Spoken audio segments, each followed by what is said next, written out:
Chapter 991. And Chui stared at the intelligence report on the table as if he wanted to stare two holes in it.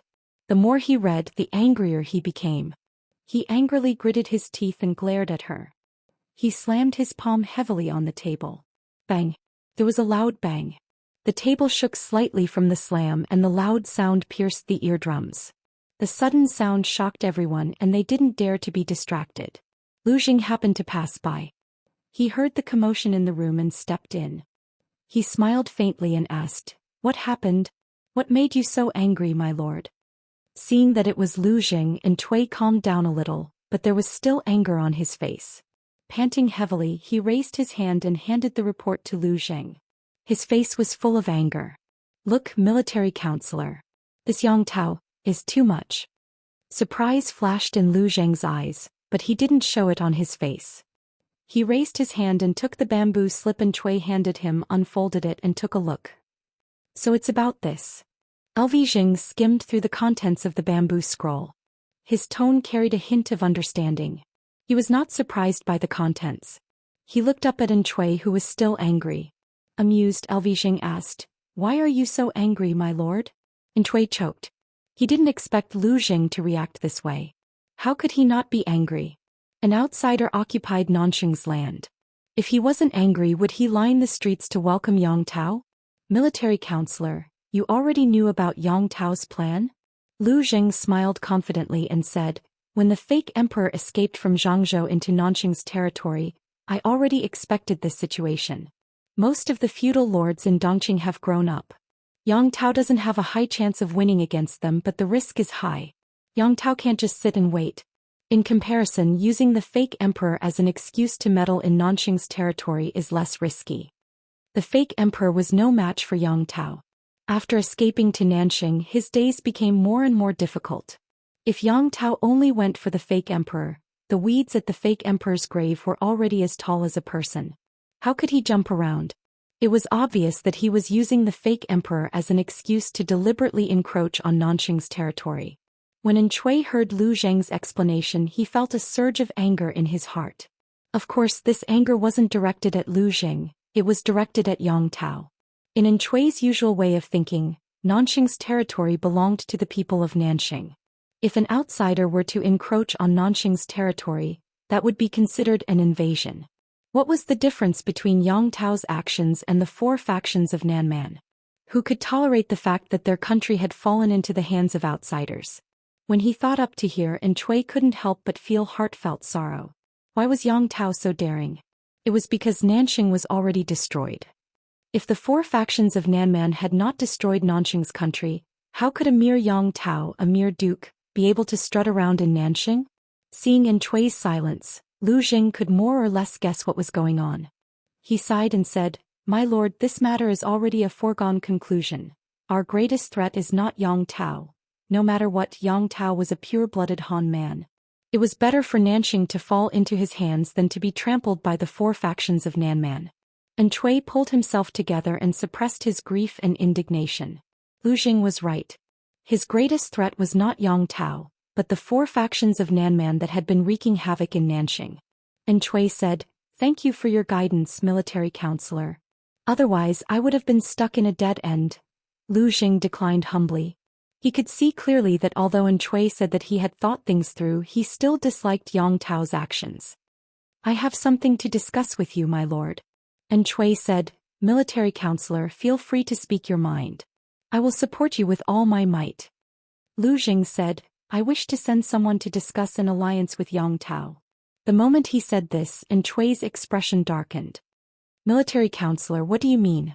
Lu Jing said, "Yang Tao is an outsider at the end of the day. He looks powerful, but he is actually full of hidden dangers. If the two families work together, we can complement each other's strengths." Even though Lu Jing had already thought of a way to help Chui plan, Chui's foundation was weak. It would be too slow for him to plan alone. Yang Tao's strengths were obvious, but so were his weaknesses. It was the same for Chui. If the two families worked together, they might be able to complement each other's strengths. Chui helped Yang Tao integrate completely into Nanxing's power, while Yang Tao helped Chui further expand his influence. Chui was exasperated. He asked, You can ally with anyone. Why must you choose Yang Tao? This time it was Lu Zheng's turn to be silent. What could he say? To tell the truth, he had hurt Enchui's pride. Enchui wanted to ally with someone else, but that person did not care about his meager resources. On the other hand, Yang Tao's power was neither too big nor too small, and he was an outsider. His overall strength was about the same as Enchui's. If he allied with Yang Tao, the two families would have about the same say. This would be beneficial to both sides. After a while, Enchui calmed down. He comforted Lu Xing gently. Lu Xing was what he relied on to rise up and take revenge on the four factions of Nanman. No matter what, he could not provoke the other. This matter. I'll leave it to Xiaoyin to handle. If an alliance was beneficial to him, Enchui would accept it even if the partner was Yang Tao. Your Majesty, Your Majesty. Lu Zheng's lips curled into a sneer, but the smile did not reach his eyes. Instead, a flash of disappointment flashed through them. Under Lu Zheng's mediation, Yang Tao and Enchui's forces formed an alliance. For the sake of territory and benefits, the feudal lords of the world fought until their heads bled. Jiang Pingji, who was far away in the northern borderline, was also slowly reaping her spoils of war. She led the army with the river as the boundary and advanced toward the northern borderline, occupying several horse farms and tribes. The battle at Yi River directly caused great damage to the northern borderline, and they fled upon hearing the news. The scale of the flood was too great and it came too suddenly. The tribes and horse farms along the coast were almost completely destroyed, and the northern borderline suffered countless losses. The weather was hot, and the corpses of Wu Liba and the ninth prince began to rot and stink within a few days. Report: there are thousands of herdsmen blocking the way ahead. The messenger hurriedly sent the news to the main tent of the central army. Thousands of herdsmen? Jiang Pingji frowned. What are they trying to do? She was not bloodthirsty, and the war was definitely against the regular army of the northern borderline. As long as the ordinary herdsmen behaved themselves, she would not deliberately kill them. Liyun followed. He frowned and said, "Those herdsmen voluntarily sought refuge with the Lord." Voluntarily sought refuge? Jiang Pingji raised her eyebrows. Look at your unhappy expression. Doesn't look like a good thing. What conditions did they offer? If they were sincere in seeking refuge, Li Yun would definitely show his joy on his face. But now he frowned. It was obvious that it was not as simple as seeking refuge. As expected, Li Yun said, the leaders of the herdsmen's tribes made a request. They are willing to pledge allegiance to us, but we have to hand over Wu Liba's corpse. Wu Liba's corpse? The entire tribe came to seek refuge. Is there really nothing fishy going on? Li Yun said, from what I can see it seems to be the case. Every family has brought along their entire family. If it was a trick, they would definitely not have brought along their relatives and children. What do they want Wu Liba's corpse for? Li Yun said. The leader of the small tribe said that he hopes to return Wu Liba to the embrace of God as soon as possible, so that he can have a more dignified death. Chapter 992. The entire tribe surrendered just to collect Wu Liba's corpse? Hearing Li Yun's words, the expressions of the people in the tent varied. Some were indifferent, some could not bear it, and some were deeply moved. Although Wu Liba was their enemy, there were still people who remembered him after his death. Wu Liba's life was not in vain. Jiang Pingji looked at Li Yun and asked plainly, that's their only request? Li Yun cupped his fists and replied, indeed, that's their only request. In the beginning, Li Yun also thought that the small tribe wanted to strike a stone with an egg, but they brought along their families, men, women, young and old, and even infants sleeping in swaddling clothes. Li Yun sent someone to negotiate and ask for their intentions. Hearing their request, he was stunned on the spot. It was not unusual for the entire tribe to surrender. What was unusual was their reason for surrendering. At that moment, Li Yun felt some envy towards Wu Liba. If he was in the same situation as Wu Liba, would there be someone who would give up everything just to get his corpse back? My lord, should we agree to this? Li Yun saw that Jiang Pingji did not respond for a long time and could not help but ask. Jiang Pingji said in a low voice, agree to it. Get someone to collect Wu Liba's corpse and prepare a better coffin for them. To her, Wu Liba was just a stumbling block that she had kicked away. To the herdsmen of the northern borderline, Wu Liba was probably a hero or even a religion, and they were willing to give up everything for him. From the side it could be seen that Wu Liba was worthy of respect. Since someone was willing to protect his corpse, why not agree to it? Speaking of this, Jiang Pingji suddenly thought of the ninth prince. They did not say what to do with the ninth prince's corpse? Li Yun recalled carefully and said with certainty, they did not mention the ninth prince. Forget it, buy one get one free. The ninth prince's corpse can be considered as a bonus and sent over. As for how they deal with it, that's up to them. Jiang Pingji revealed a faint smile of mockery. The ninth prince was really a failure. Yes, I will do it now. Li Yun cupped his fists and retreated.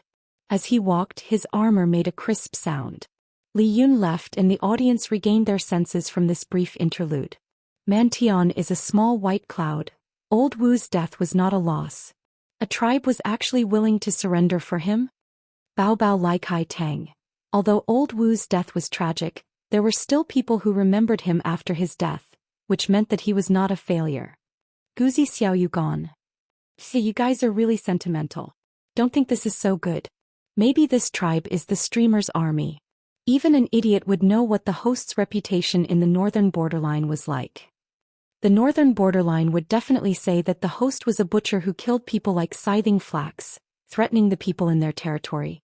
However, it was also possible for ordinary people to surrender in order to survive and protect their young and old. Bad mouse again.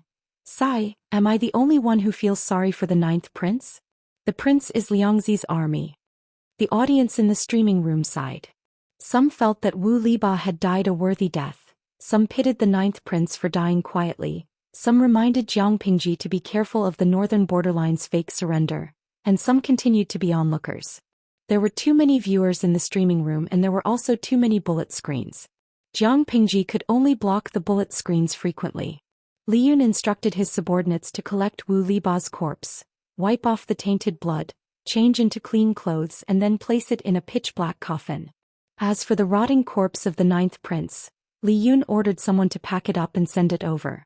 When the herdsmen of the small tribe saw the coffin, they hugged each other and cried bitterly.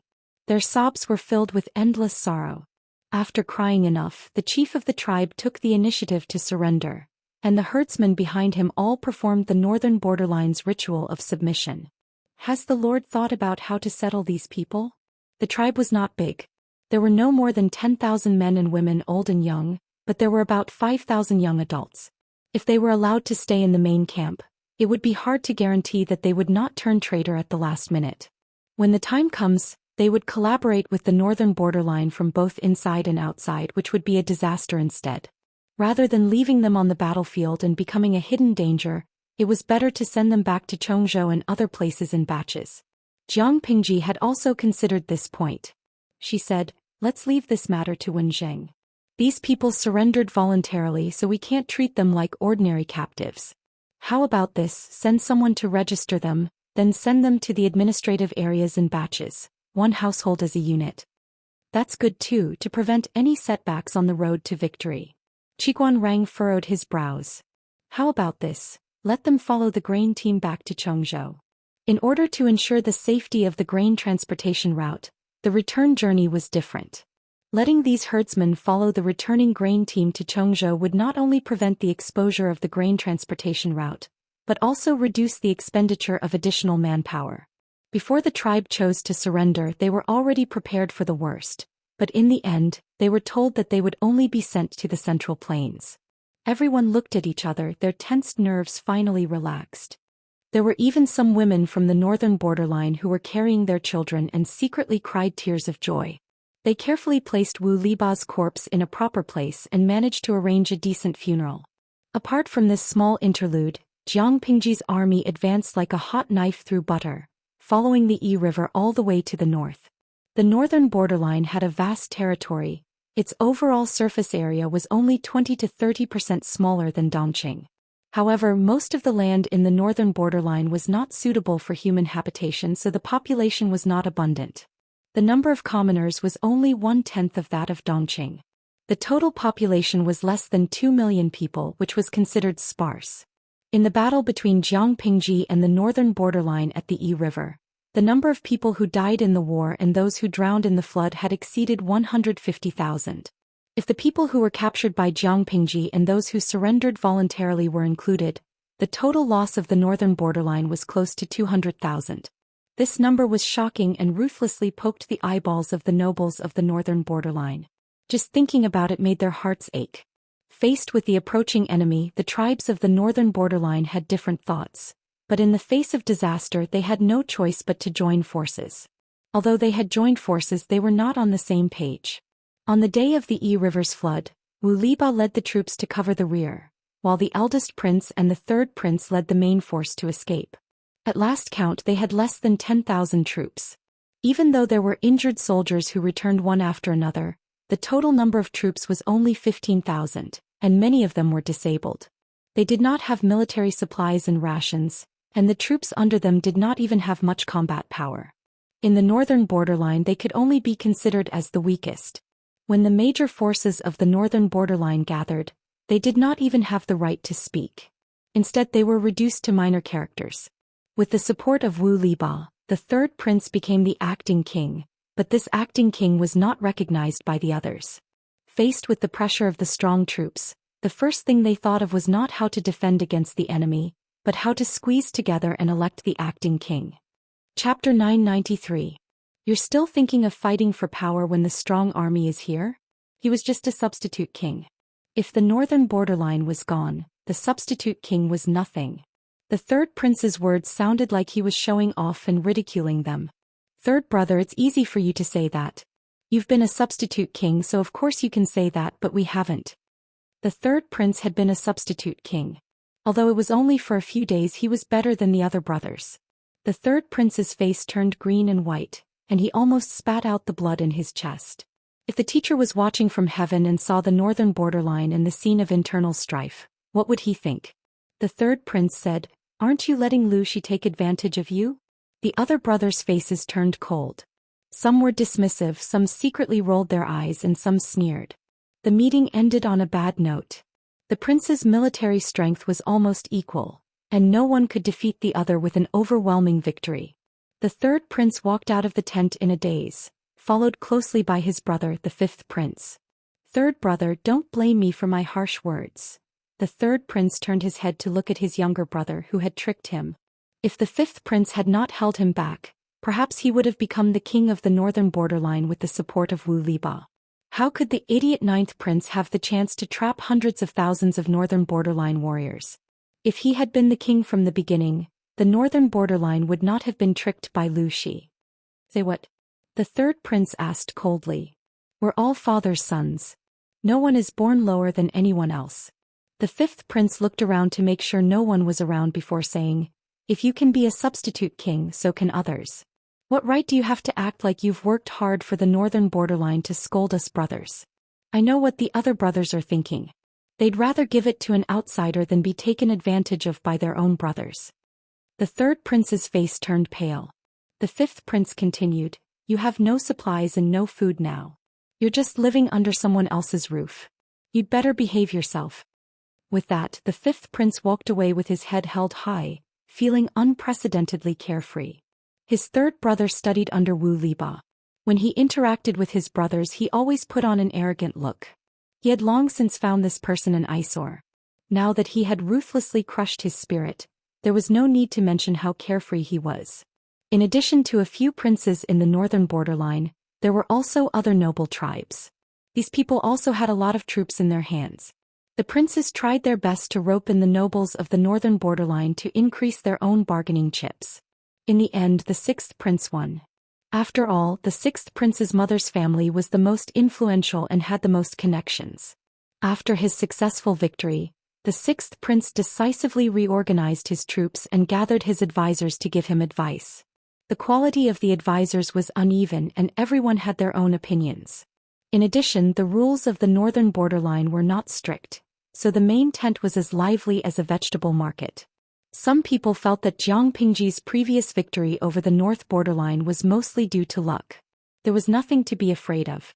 Some people felt that Wu Liba was too old, that he was not good at commanding troops, and that his mistakes in commanding were the root cause of the northern borderline's defeat. Of course, in addition to these two groups of people, there were also people who tried to smooth things over and sing praises. The third prince's face darkened after listening to them for a few days. "Ha!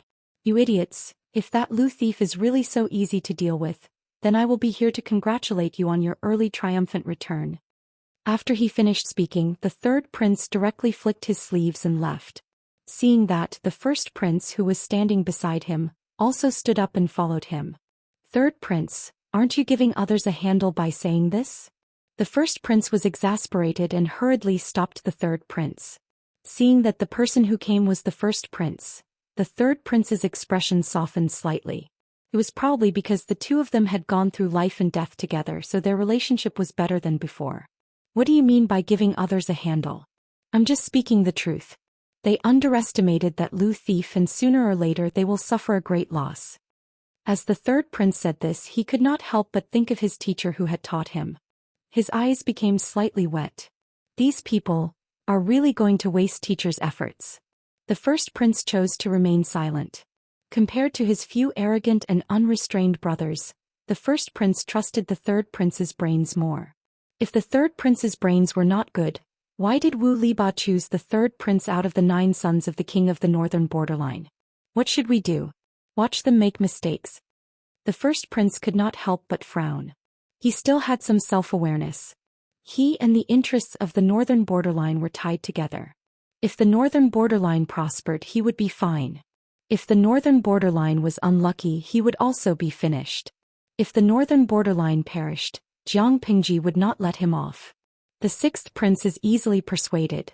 Every time he hesitates, he likes to listen to the advice of the elders in the maternal family. One should never underestimate the abilities of the northern borderline's relatives. They were more powerful than the relatives in the Central Plains. They were very skilled at controlling puppets. Wasn't the sixth prince a puppet in the hands of the relatives in the maternal family? Without the help of the relatives, how could the sixth prince be the king? The third prince's face was full of worry. He said, "Now we can only take one step at a time. I hope they are not too stupid." At the same time, the third prince's angrily leaving also angered the sixth prince. The sixth prince exerted pressure on his advisors, forcing them to come up with a feasible battle plan as soon as possible. Needless to say, without pressure there would be no motivation. After the sixth prince pressured them, the advisors indeed came up with a brilliant plan. Will this really work? The sixth prince hesitated. The advisor said, "The traitor Lu previously accepted the tribes that surrendered. It shows that the other party is not very vigilant. The acting king can start from here and order a tribe to pretend to surrender and gain her trust. When the time is ripe, we can coordinate from the inside and outside. The traitor Lu will definitely be defeated." The sixth prince carefully considered the advisor's suggestion. The more he thought about it, the more likely it was. Finally, he made a decision and said firmly, "Okay, then let's do it." The advisor said, "I heard that the traitor Lu has many advisors and countless capable people around him. In order to avoid being seen through by the other party, the acting king needs to pay attention to some details." The sixth prince asked, "What details?" The advisor said, "I heard that the tribes that surrendered previously almost all surrendered with their families. Only then did the traitor Lu believe it. If the acting king wants to design a plan, we must follow it. Otherwise, I'm afraid it will be difficult to gain the trust of the traitor Lu. Instead, it will arouse the other party's suspicion." The sixth prince frowned, then suddenly relaxed his eyebrows. "Do as you say. If we can capture the traitor Lu alive, I will definitely give you a great credit. I will reward you with the title of nobility and 10,000 cattle and sheep." The advisor happily agreed.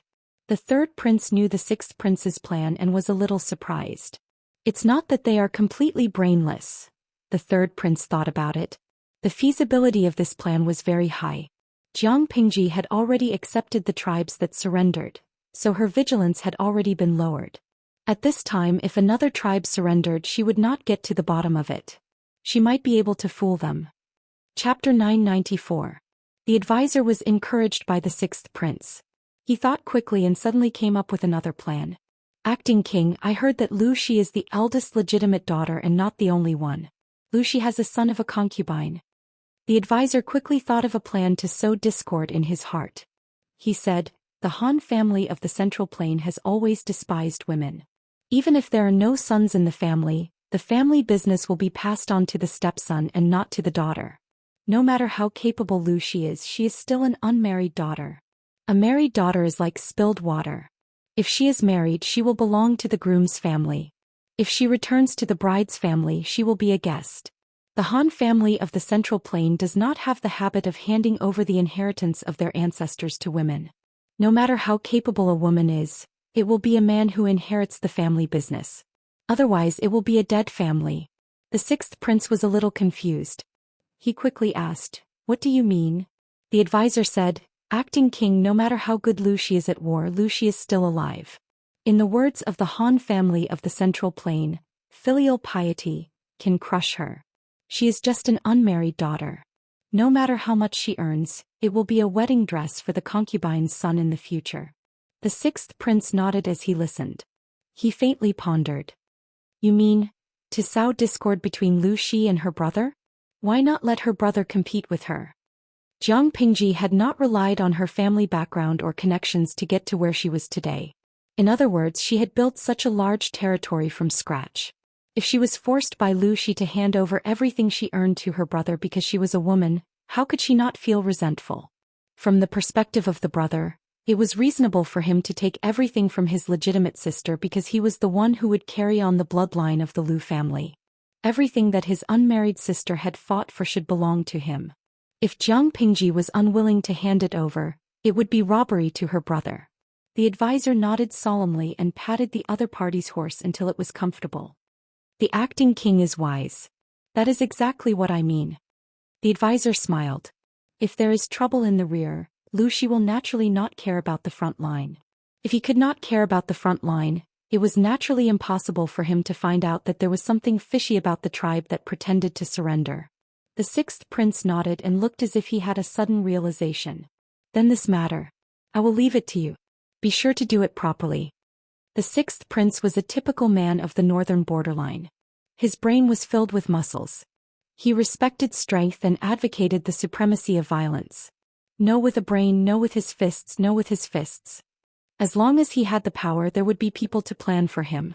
The advisor smiled and said, "I will not let you down." Only by working on both sides could he quickly see results. On one hand, the sixth prince manipulated the tribes to pretend to surrender, and on the other he set fire to Jiang Pingji's rear. In order to make Jiang Pingji lower her guard, the sixth prince deliberately withdrew some of his troops so that she could advance more steadily. Jiang Pingji didn't get carried away with her victory. Instead, her face darkened and she ordered the army to regroup. Qiguan Rang and Wei Ci were the first to notice the abnormality. Qiguan Rang did not ask much and instead handed the task to Wei Ci. Jiang Pingji didn't stop what she was doing. She just lifted her eyelids. Although she didn't have any other expression, her gaze was gentle. Lu Wei said with, he said with he lord. Lu, with king. In private, the lord did not put on any airs. She could often play with her subordinates, laughing and scolding without restraint. On formal occasions she was more steady. Her expression changed very little. If one did not observe carefully or did not understand her well enough, it would be difficult to notice. Wei Ci could feel her emotions. She was not happy and even a little angry. Because of this? Jiang Pingji raised her eyebrows and asked, "Xiao, don't you think we won too easily?" Wei Ci frowned. "Lord, do you suspect that the northern borderline has other plans?" Jiang Pingji said, "No, I just can't stand the impetuous atmosphere in the camp. Let's take a break and let them cool down." Wei Ci thought for a while and understood Jiang Pingji's intention. Since the war in the northern borderline began, the enemies they encountered had all been defeated by them. They had hardly suffered any setbacks. Now that they had a smooth journey, the enemy was terrified. From the generals to the soldiers, they were all impetuous. Jiang Pingji could not destroy their morale, but she could delay them and let them calm down. Wei Ci breathed a sigh of relief and said, "If that's the case, I'm relieved." Jiang Pingji asked in return, "What else did you think it was?" Wei Ci was stunned for a moment. He could not help but raise his head and look straight into her eyes. "Lord," Jiang Pingji said, "coincidentally, I also have something to ask you." Wei Ci readily said, "My lord, please ask. I will tell you everything I know." Jiang Pingji said, "Between me and Lady Wei, which is more important?" Since the war in the northern borderline began, this was a rare opportunity for her to be alone with Wei Ci. She wanted to ask some questions clearly. Qiguan Rang reminded her that beating around the bush and staying silent would not solve the problem. Going straight to the point might be more effective. Wuxia was speechless. His eyes were full of astonishment. Which is more important? Wuxia smiled bitterly. You can't have your cake and eat it too. No matter how you answer this question, there will always be something unsatisfactory. For a son of an aristocratic family who had received an orthodox education, the family bloodline was far more important than anything else. This was what every son had to support. However, Wuxia was different from ordinary people. His experience in his previous life made him more open-minded than anyone else. Between the family and her, which was more important? Was there even a need to think about it? Naturally, my lord, Wuxia said softly but firmly. No one can be more important than you in Xi's heart. Jiang Pingji looked straight at him and said in a low voice, Then Zixiao, are you willing to be a lone official by my side? What was a lone official? A remote official who was isolated, helpless, or not placed in an important position. Apart from that, it also referred to people who had their own thoughts and personal integrity. They did not pursue fame, wealth, or power but fawned on those in power.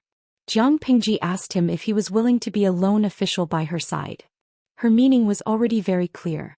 If he chose her, Wuxia had to cut ties with Lady Wei cleanly. Other than her, Wuxia could not be loyal to anyone else. Of course, there was a deeper meaning to this question. Wuxi's lips moved. My lord, if one day the heavens warn us that the emperor will not be passed down for one generation and Huangfu will take over, will you believe it? Jiang Pingji frowned when she heard that. A warning from the heavens? What kind of warning is that? A meteorite falls from the sky as a warning, and words are carved on the meteorite. Before Wuxia could finish his words, he saw that his lord's eyes were filled with the words, Are you stupid? Chapter 995. Wuxi's heart was filled with warmth. No matter how others slandered him, at least the person in front of him believed that he was innocent. This knowledge filled his entire body with a joyful emotion. Jiang Pingji said, Don't tell me that you died because of this? Wuxia was still not used to it. Although his disguise had long been exposed by the other party, he still felt strange that his lord had accepted him so calmly and mentioned his past life. That feeling was hard to describe. If he had to describe it in words, it would be similar to, he talked about his first love with his wife. Her Majesty and his lord were obviously the same person, but Wuxia felt embarrassed as if he had a foot in two boats. No. Wuxia denied it. Although he had thought of seeking death several times during that period, he couldn't resist the guards sent by Her Majesty who were watching him too closely. I won't let the same thing happen again. Jiang Pingji said, Wenjing and I had a sincere talk. I think he was right. When it comes to interests, we don't worry about scarcity but inequality.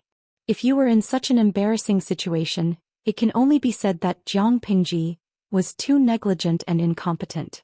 She couldn't be impartial and gave others a reason to attack you. It's her fault that she couldn't protect you.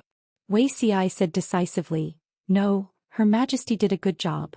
I failed to live up to her arrangements and expectations. Jiang Pingji raised her eyebrows and asked, Why do you say that? Wuxia opened his mouth, his face full of guilt and self-blame. I've seen it all over again.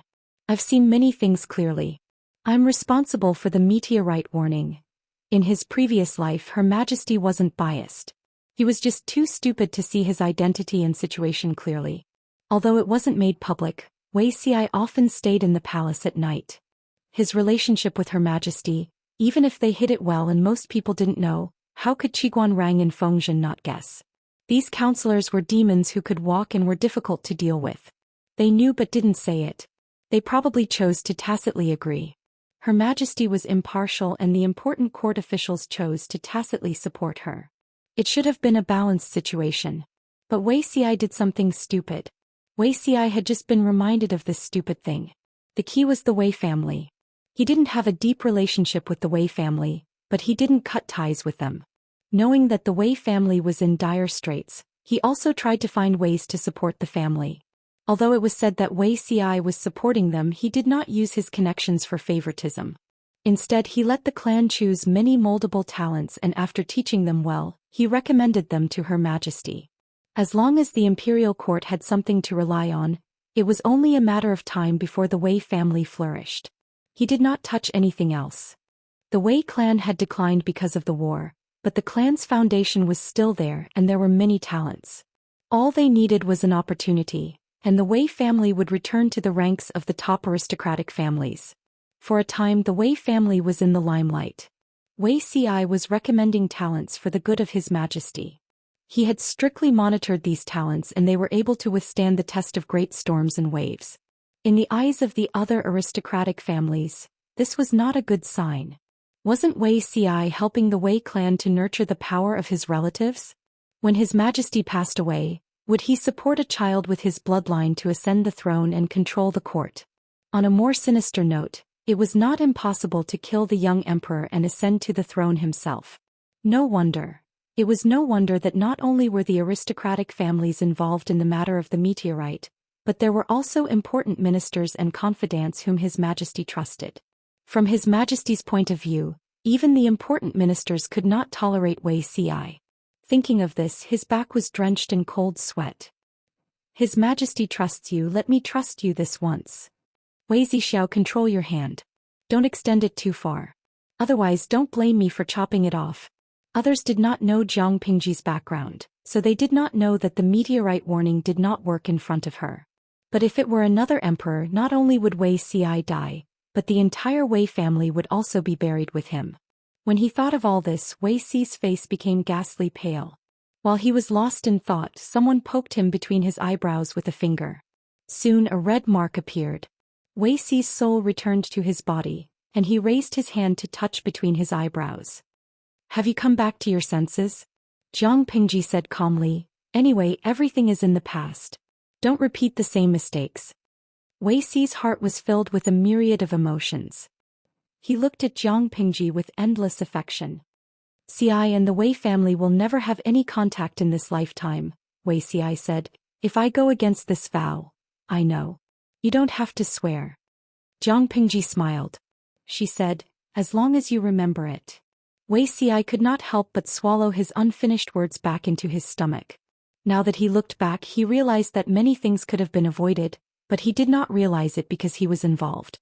As he spoke, the messenger outside came back with a report. Li Xiaowei requests to see the Lord. Mei is here. Quickly let him in. Jiang Pingji got up and returned to the main seat. She glanced at Wei Ci with some pity. In the military camp, every bit of time alone was precious. After a while, the tent curtain opened. The sound of armor rubbing against each other could be heard. Li Yun, dressed in silver armor, walked in. Greetings, my lord. Li Yun did not notice the strange atmosphere in the tent. He said, there are messengers from the northern borderline tribes 20 miles away from the camp. Messengers from the northern borderline tribes? Jiang Pingji's mood was much better. A faint smile hung on her face. Could it be that they are here to surrender? Li Yun praised, my lord's foresight is miraculous. They are indeed here to surrender. The scale of the tribes that surrendered this time was medium. There were about 8,000 young and strong men. The entire tribe had a population of 15,000. The total population of the northern borderline was small. If the nobles of the northern borderline knew that so many people had surrendered at once, they would be heartbroken. Thinking of this, Li Yun could not help but feel secretly pleased. Jiang Pingji frowned. She did not respond immediately. Instead she said to Wei Zixiao. She called out. Wei Ci seemed to know what she was thinking. He got up and took the topographic map of the northern borderline. These maps were all important strategic resources. A small portion of them were secretly drawn by them. Most of them were plundered from the territories of the tribes that had contributed. Jiang Pingji opened a piece of parchment and carefully read the contents. Zixiao, something is not right. Jiang Pingji said, I can't tell what is wrong at the moment. Rather than saying that she had discovered something, it was better to say that her war instincts told her that things were not that simple. Did my lord discover anything? Jiang Pingji said, I'm not sure. Mei, go and settle those people down. I will personally meet their messengers. Li Yun received the order and left. Jiang Pingji looked at the parchment. Her eyes flickered slightly. After 2 hours, Li Yun brought the tribe's messengers to see Jiang Pingji. When the tribal chief appeared in the military tent, Jiang Pingji's gaze sized him up from head to toe. Jiang Pingji's attitude was indifferent. Her reaction was confusing. Chapter 996. If he led his people to surrender to the enemy, how would he feel? Li Yun was confused by the question and blurted out, "That's impossible." His lord always liked to ask him hypothetical questions. Was he that unlucky? If it really came to that, he'd rather die in battle than wag his tail and beg for mercy from the enemy. Jiang Pingji laughed involuntarily and said gently, "I'm just saying hypothetically. If it's true, how would you feel?" Unwillingness, hatred, fear, but having no choice but to bear with it. Being subservient to the enemy and carefully trying to please them? Li Yun lowered his head and pondered, making guesses in a daze. Although he didn't have such experience, he could understand a little by simulating the situation. Jiang Pingji asked again, "Han Mei is right, but think about it carefully. What was the reaction of the messenger and his followers?" Li Yun said in surprise, "Reaction? Wasn't that a normal reaction?" "How was it normal?" Jiang Pingji's eyes turned cold. She sneered and said, "If he led his people to surrender to the enemy, and the enemy killed nearly 200,000 of his people, this hatred could be described as a blood feud.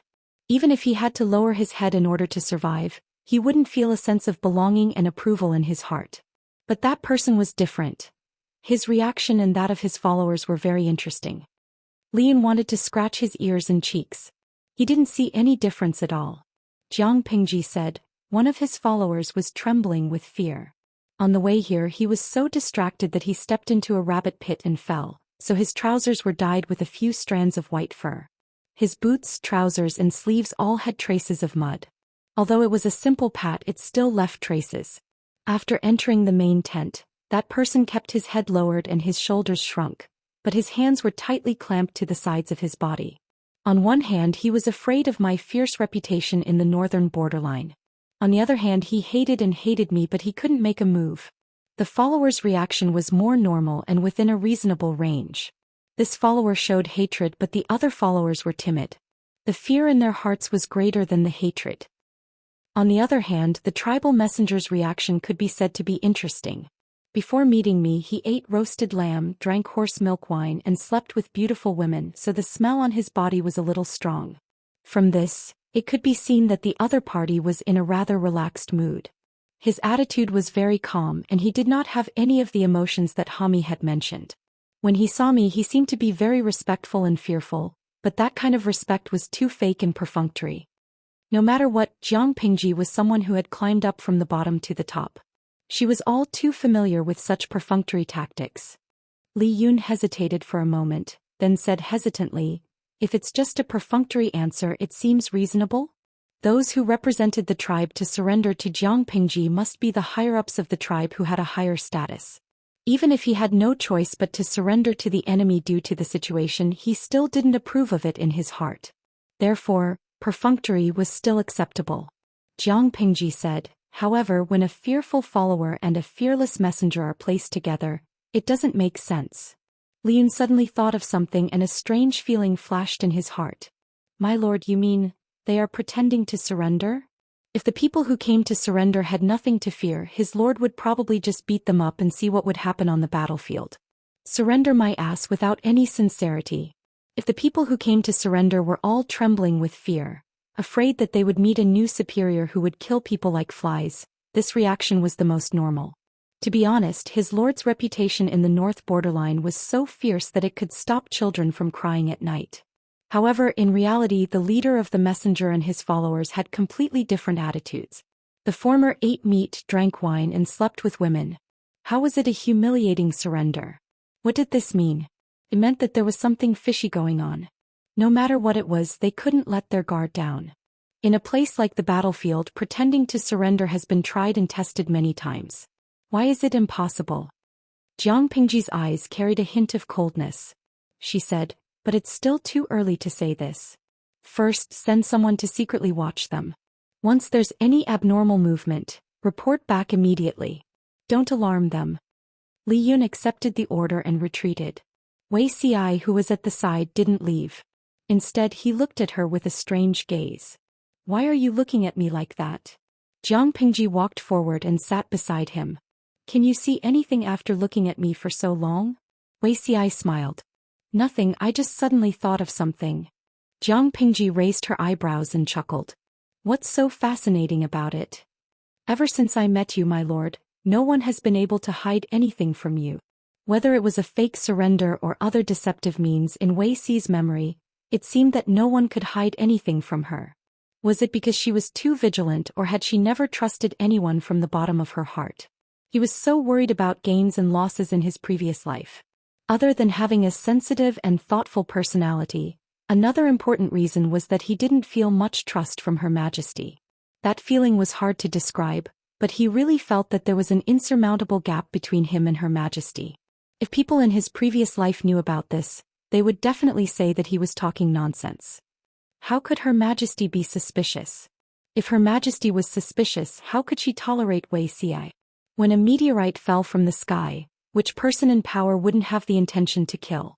Her Majesty chose to go easy and did not pursue Wei Xi's family. Could this be called suspicious? Wei Xi didn't agree with this statement. Being suspicious was not the same as not trusting. Her Majesty wasn't a suspicious person, but she really didn't trust anyone. In the past he would rather keep this to himself than say it out loud, but now he wanted to clarify things. Jiang Pingji said narcissistically, "That's because I'm wise and powerful. Any deception is futile in my eyes." Wei Xi asked in return, "My lord, do you really think so?" "In my opinion, I'm afraid that my lord doesn't trust anyone." "Xixiao, what's wrong with you?" Jiang Pingji said, "Even if I don't trust others, it's impossible for me to not trust Xixiao." Wei Xi pursed his lips and said, "If that's the case, why did my lord even—" Jiang Pingji's expression froze. "Even what?" Wei Xi hesitated for a while and wrote a word on her palm with his finger. He lowered his voice and said, "You don't even trust this person. If even that person wasn't worthy of his lord's trust, Wei Xi didn't know who else in this world was qualified to do so."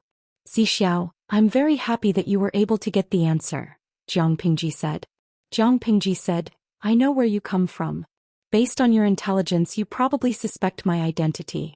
Why don't I trust people? It's only because they aren't worthy of my trust. Do you understand?" Because she knew the truth and saw through it, any obstacles were useless in front of her. Wei Xi looked at Jiang Pingji with a complicated gaze. It was a little unfamiliar but more of a bone-deep familiarity. Chapter 997. Looks like Lu Shi isn't as amazing as the rumors say. The tribal emissary was in a good mood after completing his mission of surrendering. As soon as he returned to a safe place, he revealed his original appearance. "Don't let your guard down. Those who underestimate Lu Shi won't have a good ending," his companion warned him. The tribal emissary lay on the animal skin chair and enjoyed the massage of the beauty's shoulders. "What are you afraid of?" he asked. "If Lu Shi suspects us, will she give us an independent campsite?" Having an independent campsite was like a child having his own room and private space. He wouldn't have to be afraid of his parents when he did something. Even so, there's a saying in the Han family of the Central Plains. It's better to be safe than sorry. We can't let our guard down until the last moment. Compared to the tribal emissary's arrogance, this person was quite calm. The tribal emissary said, "Fine, fine, fine. You don't have much knowledge, but you're good at writing. I'm afraid of you. Now we're surrounded by our own people. Lu Shi doesn't have clairvoyance in hearing. How can she hear our whispers from afar? She's so timid." His companion showed some disapproval on his face, but because the other's position was higher than his, he could only swallow his anger. "Don't worry about this and that. Just do your job well." The tribal emissary sat boldly and said, "You're right. Lu Shi is stupid, but there are many evil people under her. We've just surrendered, so we can't let them get hold of us. Lu Shi's spies might sneak in these few days. You better control your people so that they don't get exposed and ruin the acting king's plan." It was easy to spoil things if there were too many people. Therefore only a few key people knew about the fake surrender. Hearing that the tribe chose to surrender to Jiang Pingji without even fighting, many warriors were depressed. Some were even worried about their future. The overall morale was very low, but they knew it was necessary. If everyone knew about the fake surrender, who could guarantee that everyone would keep their mouths shut? Wouldn't it be a bad thing if they talked in their sleep? With these thoughts in mind, they behaved obediently and did not cause any trouble, as if they had truly pledged their allegiance. However, as Jiang Pingji had said, it was fake. No matter how much they tried to mystify it, it would never be real. No matter how they acted in Jiang Pingji's eyes, they were here to pretend to surrender. They could not win her trust at all. In the blink of an eye, half a month had passed. It was the hottest season of the year. The north borderline planned to attack from two fronts at the same time. On the one hand, they would use trickery to subdue Jiang Pingji, and on the other hand, they would plant bombs in her rear line of defense. The fake surrender had been arranged, and the defense of the rear had also been put on the agenda. Lu Zhao had been a little worried recently. He wished that he could go out for cockfights and walks every day. He didn't want to go home either. Aunt Dai, elder sister, is still fighting at the front lines. My marriage is not urgent. Lu Zhao sneakily climbed over the wall to get home. Standing under the wall was a familiar figure. He was so scared that his legs turned to jelly and he almost fell. Toe rush. Aunt Dai looked him up and down and pretended to be angry. At your age you should be engaged. Why are you not in a hurry? A few months ago, Aunt Dai had brought her servants and rushed to Chongzhou with only one goal: to get engaged to Lu Zhao. When he was young, his legal wife and official mother were bedridden. Aunt Dai was in charge of the household. Fortunately, Aunt Dai did not purposely torment the sons and daughters of the concubines in the backyard, so Lu Zhao could live a comfortable life. Although Aunt Dai was arrogant and treated people coldly, Lu Zhao admired her when he thought about the situation of other sons of the concubines. It was one thing to be admired and respected, but it was another thing to be forced to get engaged. And I'm still young. I haven't had enough fun. Lu Zhao was not against getting engaged, but he did not want to get engaged at this juncture. Before he could finish speaking, Concubine Dai looked at him with a cold and sinister look. Lu Zhao felt a chill down his spine. He forgot what he was going to say. Haven't had enough fun? You can still have fun if you're engaged. You're all grown up. You can't be willful. Aunt Dai said. Before she finished speaking, a familiar voice came from behind. The child is still young. Why are you forcing him? Lu Shi was dressed casually. He looked like he was taking a stroll after a meal. He walked forward and looked at his concubine and son of the concubine. He said coldly, if Xiao is useless, then so be it. I can't count on him. Lu Zhao and Aunt Dai's expressions changed, but their expressions were slightly different. The former was slightly hurt while the latter seemed to be enduring something. After a while, Aunt Dai said in a tone that left no room for negotiation, what if I insist on forcing him? Cousin, are you going to stop me? Lu Shi glanced at Lu Zhao and sighed. The older you get, the more your temperament. More what? Aunt Dai raised her eyebrows. Her face was filled with genuine anger. I said I want Lu Zhao to get engaged as soon as possible. Lu Shi's gaze froze. He met Aunt Dai's eyes. In the end he was defeated. Okay, I'll let you decide. Zhao, don't disobey your stepmother. Aunt Dai's face twitched when she heard Lu Shi's words. Stepmother? Even after so many years she still couldn't get used to being called that. Lu Shi left. Lu Zhao couldn't resist Aunt Dai's thick thighs. He could only accept his fate and submit to reality. Choose which one you want. Aunt Dai sat in front of Lu Zhao. The table was filled with information about various young girls. Lu Zhao's face was bitter. He looked at Aunt Dai's burning gaze and chose. Do you think I'm trying to harm you? Lu Zhao shook his head. I wouldn't dare. Good. Anyone would harm you, but I wouldn't. Aunt Dai seemed to remember something. A trace of reminiscence flashed in her eyes, but she didn't indulge in it. She quickly came back to her senses. No matter what happens in the future, don't think about things that don't belong to you. Don't listen to others.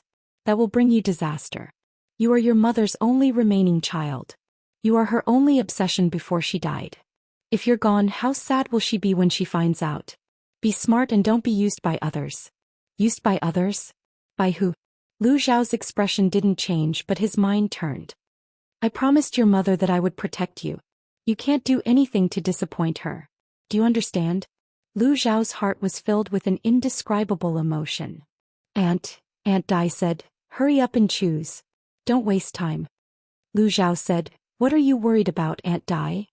I'm worried that you'll be played to death by those two. Even your mother can't beat them. Who do you think you are? Aunt Dai gritted her teeth. Get engaged as soon as possible. When you have children, at least leave a bloodline for your mother. When that time comes, you can die however you want. I don't care. Others don't know, but how can I not know? Do you think they can't see through you if you hide it well? This guy couldn't even beat his mother. Who is he trying to fool? Aunt Dai, are you misunderstanding something? Lu Zhao asked her in a low voice. Chapter 998. Lu Zhao looked at concubine Dai in silence. When he looked at others seriously, they would notice that his eyes were very similar to Jiang Pingji's. Concubine. Lu Zhao lowered his voice and said in a serious tone, I know what I'm doing, what do you know? Concubine Dai seemed to be triggered by something. Her hands uncontrollably squeezed Lu Zhao's shoulders. Her expression was so agitated that it was hard to suppress it. It looked a little twisted. Your mother also said that she knew what she was doing. What happened to her in the end? She died. The person who had taught her how to manage the rice and how to brew pear blossom wine with a smile the day before had died suddenly the next day. Concubine Dai wanted to scream, but she was still rational and forced herself to hold it in. Lu Zhao felt as if his shoulders were being clamped by a pair of pliers.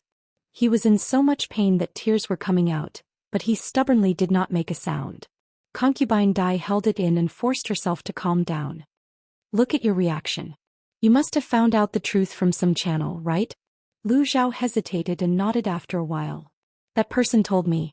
Concubine Dai handed me the brocade box. I followed the instructions in the box and found Mother's belongings. I also found Mother's handwriting among her belongings. Before Lu Zhao came to Chongzhou, concubine Dai, who usually ignored people, visited him in the middle of the night. It almost scared him to the point of wetting his pants. She did not say anything unnecessary. Instead, she handed him a delicate brocade box and said that it was his mother's belongings.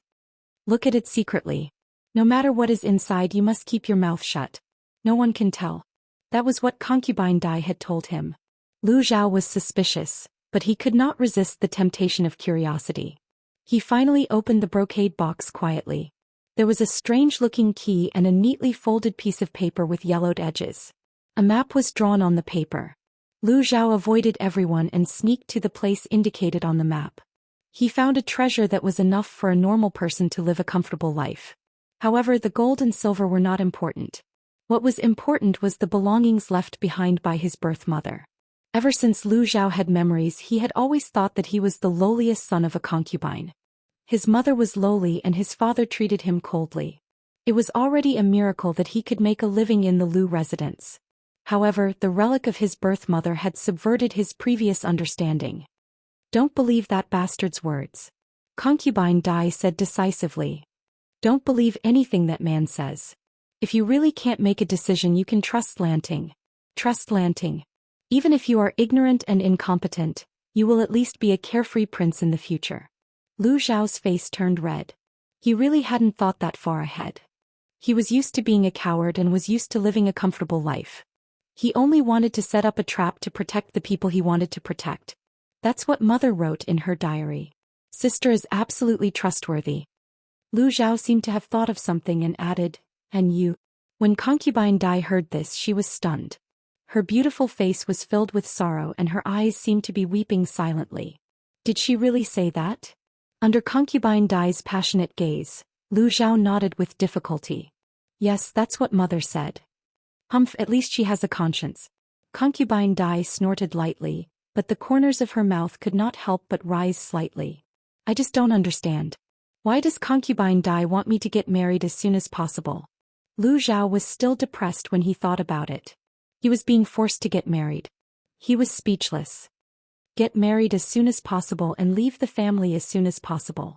Concubine Dai said, no matter where your sister comes from, do you think she really loves you as a brother? Do you think Lu Xi loves you so much? If you are too much of an eyesore, Lu Xi's men can kill you. Lu Zhao swallowed nervously, feeling a chill on his neck. Concubine Dai was right. If he stood in his sister's way, even if she did not do anything, her men might secretly do it. He did not have that many lives to hide from the schemes of those shrewd people. Separating from the family is not a long-term solution. Concubine Dai sneered and pointed at the pile of information on young girls on the table. The girls I chose for you have good looks and good figures, but their families are not that good. Without a strong family, Lu Zhao's appearance was so weak that he would not be eye-catching. Lu Zhao took a closer look. It was true. The girls in the pictures were beautiful, but their families were not that good. Concubine Dai, we should wait for my sister to come back and make the decision. Let her help us choose. Lu Zhao still insisted on his own opinion. Concubine Dai had just calmed down, but Lu Zhao hurriedly comforted her. He raised his hand and held Concubine Dai's wrist. Concubine Dai, if what my mother wrote in her handwritten notes is true, I think you may have misunderstood something. I am not greedy for power, nor do I covet my sister's future. I did not put in a good word for that person. I only believe in my own judgment and try my best to fulfill my mother's last wish. What was her last wish? What do you think? Bu Zhao asked. Concubine Dai's beautiful cheeks were covered with frost, and her eyes were full of murderous intent. Lu Zhao felt that his neck was about to freeze. She was killed by someone, but she still refused to forget that person. I compromised and married him. Why didn't she look at me? Lu Zhao was speechless. No, there was too much information in this sentence. Lu Zhao, remember, you can't win against those two people. When Concubine Dai said this, her eyes flashed with fear. What, two souls in one body? I don't believe it at all. That was clearly a lonely ghost of unknown origin. As for the other person, Lu Zhao patted Concubine Dai's shoulder to calm her restless emotions. He opened his dark and pure eyes and said softly, Concubine Dai, I know. But it seems that there are some things that only I can do. Lu Zhao was not a stupid person. Since he knew the social status of a concubine, he knew how to hide his abilities. He could learn the things that the teacher taught him only once, but he still pretended that it was difficult and insisted on learning it more than 10 times. Because he could not steal his brother Lu Shi's limelight. Well, in the end it was confirmed that it was his sister. After all, if a concubine wanted to live a good life, he must not be better than a legitimate son. At such a young age, no one taught Lu Zhao these things, but he learned it without a teacher, which showed how smart he was. But there was something that he must not know. If one pretended to be a pig to eat the tiger for too long, he would sooner or later become a pig. Lu Zhao pretended to be a bad student, and after a while he became like a pig. It was good to be a bad student, and he did not have to care about eating, drinking and playing. Coincidentally, his sister, who came back from the dead, was an all-rounder, and in the future she would be the ruler of the world. Who could be more powerful than him? Not to mention that Lu Zhao was heartless and did not care about his sister's kindness. He had not met his sister many times, and they did not even talk much. How could they talk about feelings? What can you do? Concubine Dai sneered. Even if you don't hide your abilities, who can you beat? Lu Zhao. He could not beat anyone, so there was no need to remind him of such a sad reality again and again. No, Concubine Dai. Lu Zhao looked around and waved at her. The two whispered, I suspect that person is fake. Fake? Concubine Dai opened her eyes wide in shock. Chapter 999. After much persuasion, Concubine Dai was sent away. Lu Zhao, who had a headache from being urged to marry, let out a long sigh of relief. However, he was only happy for 2 days before another matter came to him. This time it was a little tricky. This had to start with Lu Zhao's gang of scoundrels. As a young master with 2 thick legs, Lu Zhao, the son of a concubine, was very popular in Chongzhou. Whenever there was something fun or delicious, people would remember him. He was like a flower at a banquet. Wherever there was good wine and food, he would be there. On this day he went out as usual. The person who sent the invitation was a member of an aristocratic family in Chongzhou. It was from his sister's faction. Lu Zhao naturally had to give face. Not only did he have to go, he had to dress up before going. He was dressed neatly from head to toe. Jade pendants hung from his waist. Silk and satin were fragrant. He took his favorite fan and wore an exquisite jade crown.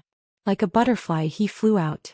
Just as he arrived, Lu Zhao was surrounded by people. Now the playboys of Chongzhou followed his lead. So what if he was a son of a concubine? Lu Zhao knew that his status as a son of a concubine was something that many legitimate sons could not even catch up to. Many people talked to him. Even if they were cursing in their hearts, they still had to say nice things and compliment him. These were the beautiful days of having 2 thick legs. Lu Zhao took a seat at the banquet. A few of his friends came forward to chat with him. The few of them chatted and laughed. As they spoke, a string of bamboo instruments sounded. A row of scantily dressed beauties with veils on their heads walked in amidst the fluttering flower petals. Each of them was filled with the charm of the western region. They were slender with a voluptuous figure. The old scholar would definitely say that it was immoral, but to this group of playful young masters, it was a sight that they could not miss. They had to see. The gang of scoundrels smiled and suggested, Brother Zhao, if you like, I will send one to your room. Lu Zhao's infatuated gaze regained clarity. He said indecently, that won't do. My father and sister are watching me closely. I can't mess around with women at such a young age. If I accidentally leak my young energy on a woman, they will beat me to death. My life is more important. I can't repay a beauty's kindness. The gang of scoundrels laughed and did not speak. Everyone continued to eat, drink, and have fun. Lu Zhao also drank a lot of sake. With the help of a maid, he went to the wing room where he often rested. As soon as he laid down, his hand felt a warm and delicate skin. He was so shocked that he was sober. He rolled over and lifted the quilt. It would have been better if he hadn't opened it, but once he did, his expression changed. He saw a naked woman lying on the bed. Her honey-colored skin was smooth and supple. Even though it was just a glance, Zhou Xian could tell how good the other party's figure was. The areas that should be plump were not reduced at all, and the areas that should be thin did not have any excess fat. That soft waist was thin and flat. Do not look at indecent things. Don't look. Lu Zhao covered his eyes with one hand and waved the other at the woman. Get out of here. Who allowed you to lie here? Put on your clothes and leave this place as soon as possible. Old witch, do you want to eat the cradle? Lu Zhao was 4 years younger than Jiang Pingji. He was only 15 or 16 years old. He was still young and wanted to develop quietly. He was determined not to act recklessly. The woman was about to strike a seductive pose, but when she heard Lu Zhao's words, her pretty face darkened. She got up from the bed. Lu Zhao secretly heaved a sigh of relief. However, before he could completely relax, an unfamiliar warmth wrapped around him like a water snake and coiled around his neck. The fragrance from the woman's body rushed to his nose. Lu Zhao was so shocked that he raised his hand and pushed her away. Don't you have any shame? Lu Zhao said, I asked you to leave, so leave. Lu Zhao did not show it on his face, but he was suspicious in his heart. He understood his gang of scoundrels. Those people would not go against his wishes. Unless... Lu Zhao's heart turned cold, but he did not show it on his face. The naked woman laughed coquettishly and tried to move forward. Lu Zhao dodged twice and was shamefully pressed down on the bed by the woman. When it was time to use books, one would regret not having enough. One would not know the difficulties without experiencing it. Nonsense. What's the use of reading? If he had learned more riding and archery and trained his body, he would not have been unable to free himself from a woman. Slow down. Don't take off my clothes. Are you a woman? Lu Zhao struggled desperately. The woman laughed. Are you a man? If other people had such a beautiful woman throwing herself at them, they would have been entangled with her. Why did this guy look like he was about to cry? She was stunned for a moment. Lu Zhao immediately found an opportunity to push her away and yelled outside. Help! Someone is molesting me. His cry for help was useful. Finally, someone heard the commotion and rushed in to rescue Lu Zhao, who was in a sorry state. Everyone was speechless. Who was molesting who? Lu Zhao's cowardly look made everyone speechless. How could he not take advantage of a woman who was sent to his door? Could it be that Lu Zhao's upbringing was really so strict that Lu Shi and Lu Shi both restrained him so that he could maintain his chastity? Lu Zhao secretly heaved a sigh of relief. How could a beauty's kindness be so easy to bear? Investigate. Find out who sent this woman. Lu Zhao's face was red with anger. His hands trembled as he tidied up his clothes. It was obvious that he was really angry. Everyone looked at each other in disinterest. He was only sleeping with a woman, but he made it sound like he was being slept with. He hadn't even slept with her yet. Lu Zhao didn't care. The woman was detained for questioning. His followers had already begun to investigate. The final result made Lu Zhao's heart turn cold. On the surface, the woman was a dancer kept by the aristocrats of Chongzhou. To put it nicely, she was a dancer. To put it bluntly, she was a tool for sexual intercourse. When he had nothing to do, he would dance for his master and warm his bed for his master. After a deeper investigation, the woman's background made Lu Zhao wary. This woman was originally kept by the aristocrats of Chongzhou. Unfortunately, that aristocrat was a chicken that was killed by his sister as a warning to others. Excluding this layer of relationship, the woman also had connections with the north borderline. He had to be wary of this. Lu Zhao was deep in thought. The gang of scoundrels beside him said, Brother Zhao, it's just a woman. It's not necessary. Lu Zhao said, Why not? There's something wrong with this woman's identity. The gang of scoundrels jumped in shock. Is there a problem? I bought it especially for you. He had wanted to use it to please Lu Zhao. He didn't expect to fail and hit the horse's leg. If he had known that Lu Zhao didn't like women, he would have looked for a man. Lu Zhao came happily and left angrily. Before he left, he even took the woman with him. Tell me, who sent you? Lu Zhao asked. The woman blinked and asked flirtatiously, didn't I ask just now? Tell me the truth. Do you think you can hide this from me? Lu Zhao thought of the scene in the room. He was so angry that his liver trembled. He was a man, but he was almost raped by a woman on the spot. Which dancer has such great strength and learned such profound martial arts? If not, he wouldn't have to beg for help. Chapter 1000. Tell me, who are you? Lu Zhao lifted the woman's chin with his folding fan. I don't have much patience. If you don't tell me the truth, I have many ways to make you talk. Do you really think that I, Lu Zhao, am too weak to touch a woman? Because Lu Zhao used a bit too much force. A red mark was left on the woman's chin. She didn't get angry. She looked around and rolled her eyes. Even though she was a prisoner, she still winked at Lu Zhao. Do you really want to know? The woman smiled. It seems that Lu Sanlang isn't as ignorant and incompetent as the rumors say. At this point, a hint of surprise and undisguised admiration flashed through the woman's eyes. If you dare to talk, I dare to listen. Lu Zhao was secretly scared. He raised his hand and put away his precious folding fan. In his mind, he wanted to go back and have his servants clean it to prevent it from getting dirty. The woman smiled. I suddenly don't want to talk anymore. I want to see what means you can use to make me talk. Although she was tied up, she was very close to Lu Zhao. Her body softened and she fell into his arms. Her elbows, which were tied behind her back, slightly bent and rubbed against Lu Zhao's chest. Then she coquettishly said. Like a weak water snake, she twisted closer and rubbed against a certain bulge. Lu Zhao didn't react at first. He thought that the woman was going to kill him.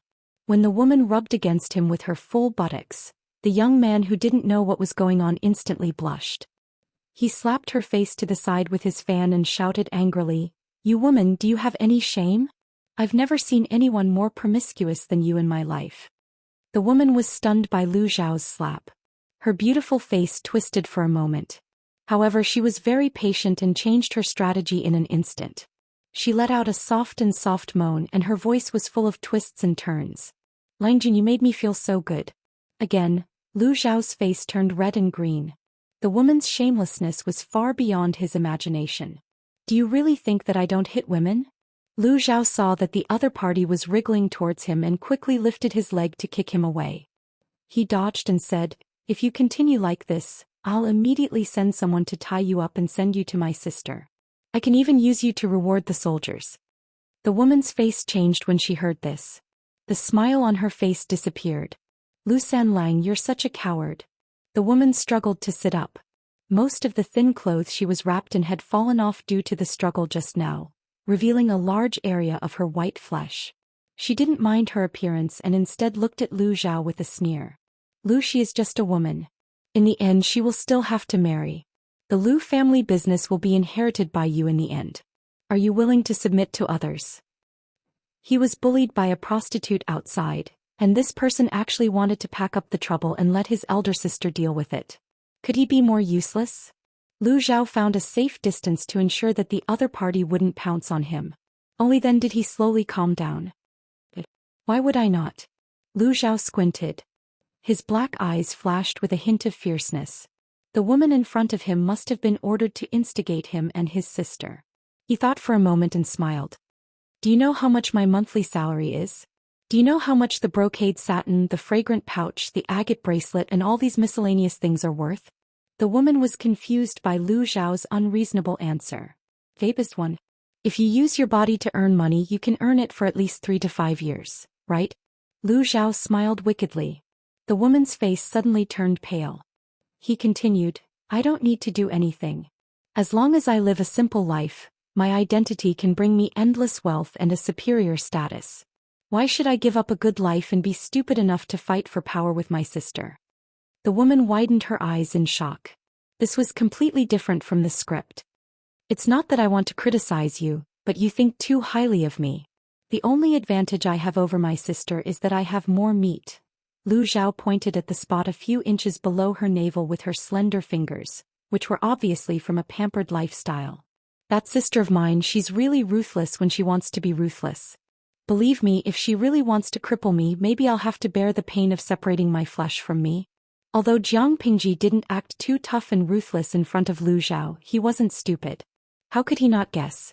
Under the woman's shocked gaze, Lu Xiao continued, I think you have some misunderstandings about the Han culture. There's nothing wrong with a man inheriting the family business, but it doesn't mean that a dominant daughter doesn't have the right to inherit. Have you heard of marrying into the family? Not to mention that I'm a bastard. Even if I'm a legitimate son, it's easy for my sister to kill me quietly. No matter who the master behind you is, I can only say that his brain isn't good. Why don't you instigate my father to fight with my sister? Why don't you go to heaven? How much respect do you have for him to fight with a ruthless sister with his tonnage? The woman was stunned by Lu Xiao's words. She couldn't wrap her head around it for a while. Her face darkened. Are you really willing? Lu Xiao snorted. He said, I'm willing. I'm willing. She was afraid that he wouldn't even have the chance to be willing in the end. The woman was angered by Lu Xiao. She said angrily, coward. Riches come from danger. The youth in front of her was useless to the extreme. Lu Xiao raised his eyebrows. Continue scolding. If you haven't studied much, can't recognize a few words, and don't have much knowledge, I can still help you. The woman almost crushed her pearly white teeth. She had never seen a useless person who was more cowardly and useless than Lu Xiao. He was determined to be useless and no one could help him up. How could such a Lu Xiao make him and Lu Shi fall out? The woman's mind spun a few times. No one knew what she was thinking. A trace of malice flashed in Lu Xiao's eyes. He said, Sister is too far away. Why don't I hand you over to my father? Lu Xiao was a man of his word. When he got home, he threw the woman to Lu Shi, who was unemployed at home. This woman is trying to sow discord between you and Lanting? Lu Shi frowned. A trace of disgust flashed in his eyes. Lu Xiao said, This person has evil intentions. We can't let her go easily. Sister is in danger in the Beijiang. We can't let these people take advantage of her. You're right, Lu Shi said. Lanting is open-minded, but no matter how good your relationship is, it can't withstand suspicion. If these people ruin your relationship with Lanting, they won't be able to pay for it even if they die a few times. Leave this matter to me. You can go now. Before Lu Xiao left, he asked, Father, how do you plan to deal with this woman? Lu Shi said, break her limbs and twist her tongue. Throw her on the street. Since there was a plan to sow discord, the person behind it must be paying attention to the woman's movements. They could use this opportunity to find the person behind it. Chapter 1001. Watching Lu Xiao's figure disappear into the distance, Lu Shi let out a slight sigh. Lu Shi turned to look at the woman and saw her affectionate eyes. A wave of disgust surged in his heart. Someone take her, Lu Shi frowned before he could finish his sentence. His body swayed and he had to support himself with one hand on the table to keep himself from falling. After a long while, Lu Shi's tightly furrowed brows relaxed slightly, but there was a hint of gloominess between his brows. The servant didn't hear the order, so he reminded him. Master? Lu Shi glanced at the woman with disgust and said coldly, skin her and throw her anywhere. The woman was so scared that she fell to the ground. He had only broken her limbs and twisted her tongue, but now he wanted to skin her alive? Lu Shi rubbed his eyebrows and put one hand behind his back. He was about to get up and go to the back hall. He suddenly thought of something and said, by the way, remember to dig her eyes out first. Dig her eyes out. The woman's eyes widened in fear. She struggled violently, but she was tied up. How could she break free? When Lu Xiao knew what would happen to the woman, he still shivered even though he was mentally prepared. I have to write a letter to my sister and explain what happened. Lu Xiao was so scared that his hand was shaking. He felt like he was the most normal person in the family. His father looked gentle, but he was ruthless. His sister looked bright, but she killed people like flies. He was the only one who was terrified. Concubine Dai came to see him. She sneered at his reaction. Now you know how to be afraid. If he followed her plan, Lu Xiao could find an excuse to leave the family. He didn't need to be afraid. How could a mortal like him interfere in a fight between gods? Lu Xiao smiled bitterly. I'm afraid, but there are some things I have to do. He mailed the letter he had written. Lu Zhao would rather be an ordinary son of a concubine. It was better to eat and drink and wait for death than to live in fear. Before his letter reached Jiang Pingji, the war in the northern borderline had completely tilted in her favor. After the Battle of Yishui, the northern borderline faced another huge defeat. This failure started from the overly optimistic layout of the northern borderline. Jiang Pingji sent people to keep a close eye on the newly surrendered tribes.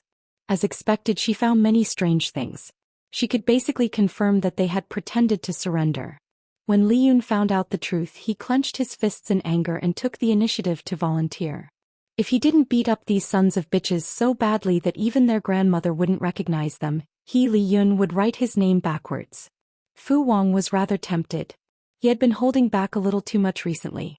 As a general, if he couldn't wantonly fight and kill, how would he be any different from a salted fish that had lost his dreams? Looking around, he saw that the military advisors were calm and collected, so Fu Wang chose to endure and not make a move. It was the job of the strategists to come up with strategies. Even without his request, these black-hearted fellows would not let the enemy have an easy time. Do you have any countermeasures? Jiang Pingji asked Feng Zhen and the others for their opinions. Qiguan Rang suggested, why don't we beat him at his own game? In this situation, it was a good idea to beat them at their own game. The enemy was full of joy when they came to launch a sneak attack, but instead fell into their trap. How wonderful! Feng Zhen frowned and said disapprovingly, if they choose to attack at night, it would be a good idea to beat them at their own game. We can set up an ambush in advance. But what if they choose to daydream? When we were fighting with the northern borderline army, they suddenly stabbed us in the back.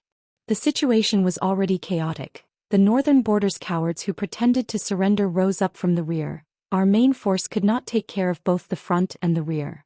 Zishir's worries are not without reason. Qiguan Rang thought for a moment and said, the north borderline has launched several night raids, but they have not been able to gain any advantage over our army. Instead, they have been defeated time and time again. After learning these lessons, they will be more careful when they want to launch a night attack. They won't dare to try it easily. If that was the case, they would have to be careful. If they were careless and failed miserably in an easy task, the drop in morale was secondary. What they were afraid of was a counterattack from the northern borderline. If they succeeded in their counterattack, their efforts in the first half of the year would be for naught. When dealing with tough bones like the northern borderline, if they were not crippled in one go, they would not truly be docile. Sun Wen lowered his eyes. He seemed to have thought of something and his lips curled into a cold smile. My lord, I have a plan that can ensure our safety. Jiang Pingji said, tell me in detail. Sun Wen stepped forward and bowed. He said, everyone in the tribe is a captive. Naturally, they are part of our army. They should be contributing to our army. None of the people present were stupid. Even if Sun Wen only said half of it, they could guess the other half smoothly. Sun Wen was planning to push the tribes who pretended to surrender to the front line as scapegoats. Jiang Pingji was still streaming at the moment. The audience also participated in the discussion with great enthusiasm. They always had the illusion that they were the counselors of a feudal lord, giving instructions and commanding the country with great vigor. Strawberry yogurt. This is not good. Let the enemies who pretended to surrender be our vanguard. It will be more convenient for them to steal military secrets. Mingtian Liugang. Sun Wen is a ruthless person. With a few words, he can make his enemies kill each other. We can't afford to offend him. Aloe flavor yogurt. If we let the enemy be the vanguard, our troop movements will be under the enemy's nose. Lao Siji Lianming. You can't say that. In ancient society, the transmission of information is very slow, and there is a strong lag. Letting the tribes who pretended to surrender be the vanguard will indeed expose our military movements, but we can use them to send the wrong message to the enemy. Who said that war was as simple as killing people? There were many twists and turns in it, and the complexity was more complicated than the fights in the palace. Since ancient times, which famous general who could fight a war was a fool? There were more and more holes in their minds. Sun Wen's intention was the same as the audience, Lao Siji Lianming, to deliberately mislead the enemy with false information. This is a good plan. If it is used properly, we can turn the tables and let the north borderline be led by the nose by us. Jiang Pingji's knitted brows relaxed slightly and her mood improved a little. However, how to mislead the enemy and how to set up a trap for the enemies who pretended to surrender and their own people to fight each other was still something they needed to discuss slowly. The military meeting went on for more than 2 hours. Until every detail was considered, Jiang Pingji let everyone disperse. At the same time, the north borderline was also having an intense discussion. However, they were not discussing the battle plan in details. They were simply arguing about who should get the honors. They did not hear wrongly. They were competing for a good opportunity to render meritorious service. The third prince listened to the whole process quietly. He was so angry that his heart, liver, spleen, lungs, and kidneys were hurting. The war had not started yet, and these idiots already thought that they had a chance to win. It was as if they could send a pig to hold the line and win for sure. Who gave them this courage? Even if his teacher was still alive, he did not dare to say that his plan would definitely achieve the desired results. I don't want to listen anymore. If I continue to listen, I will die of anger. The third prince casually found an excuse to leave the big tent. His brothers were still immersed in the imagination of the future. The first prince followed him out. Why? You have no confidence in them? Chapter 1002. Has Lu Shi gone mad or stupid? The envoy who was in charge of pretending to surrender rubbed his hands excitedly and paced back and forth in the tent. His face was full of uncontrollable excitement. I just went over to show my loyalty and deliberately confuse her. She's actually stupid enough to put us in an important position? The smile on the envoy's face could not be suppressed. It almost reached the back of his ears. In order to win Jiang Pingji's trust and lower their guard, the envoy from the northern borderline had to show his loyalty when he saw Jiang Pingji. He never thought that the other party would really dare to use the troops who had just surrendered. Lu Shi even said, "Don't suspect the people you use and don't use the people you doubt." What a joke. The envoy from the northern borderline had a hazy and stern look in his eyes. When he thought of the war and casualties that Jiang Pingji had brought to the northern borderline, he wanted to tear this woman apart and eat her alive. Are the people of the Central Plains so naive? But naivety is naivety. It's convenient for us to go to the front line. For the northern borderline, Jiang Pingji, who had brought them huge casualties, was a devil and executioner who killed without batting an eye. His companion's ears grew calluses from listening to him. He said impatiently, "You've repeated the same words several times. Lu Shi might not have good intentions in sending us to the front line. Isn't he just using us to charge and break through the enemy lines for him? We're sacrificing our lives for nothing. If they went to the front line, the enemy would be their people. What was there to be happy about?" The envoy from the northern borderline put on a stern face and showed an expression of exasperation. "You're really stupid. Why can't you think positively? What does it mean for us to be the vanguard? It means that Lu Shi's battle deployment can't be hidden from our eyes. We'll inform the imperial court and work together. No matter what tricks Lu Shi has, he won't be able to escape. As for being used by Jiang Pingji to kill each other, compared to the overall situation, this sacrifice was nothing. A man had to learn to make choices and not be constrained by petty gains."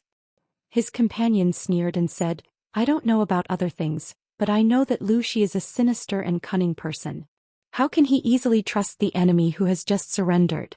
Maybe there's a trap waiting for a fool like you to jump into it." The face of the northern borderline tribe emissary darkened. This person was always going against him. The more he looked at him, the more he disliked him.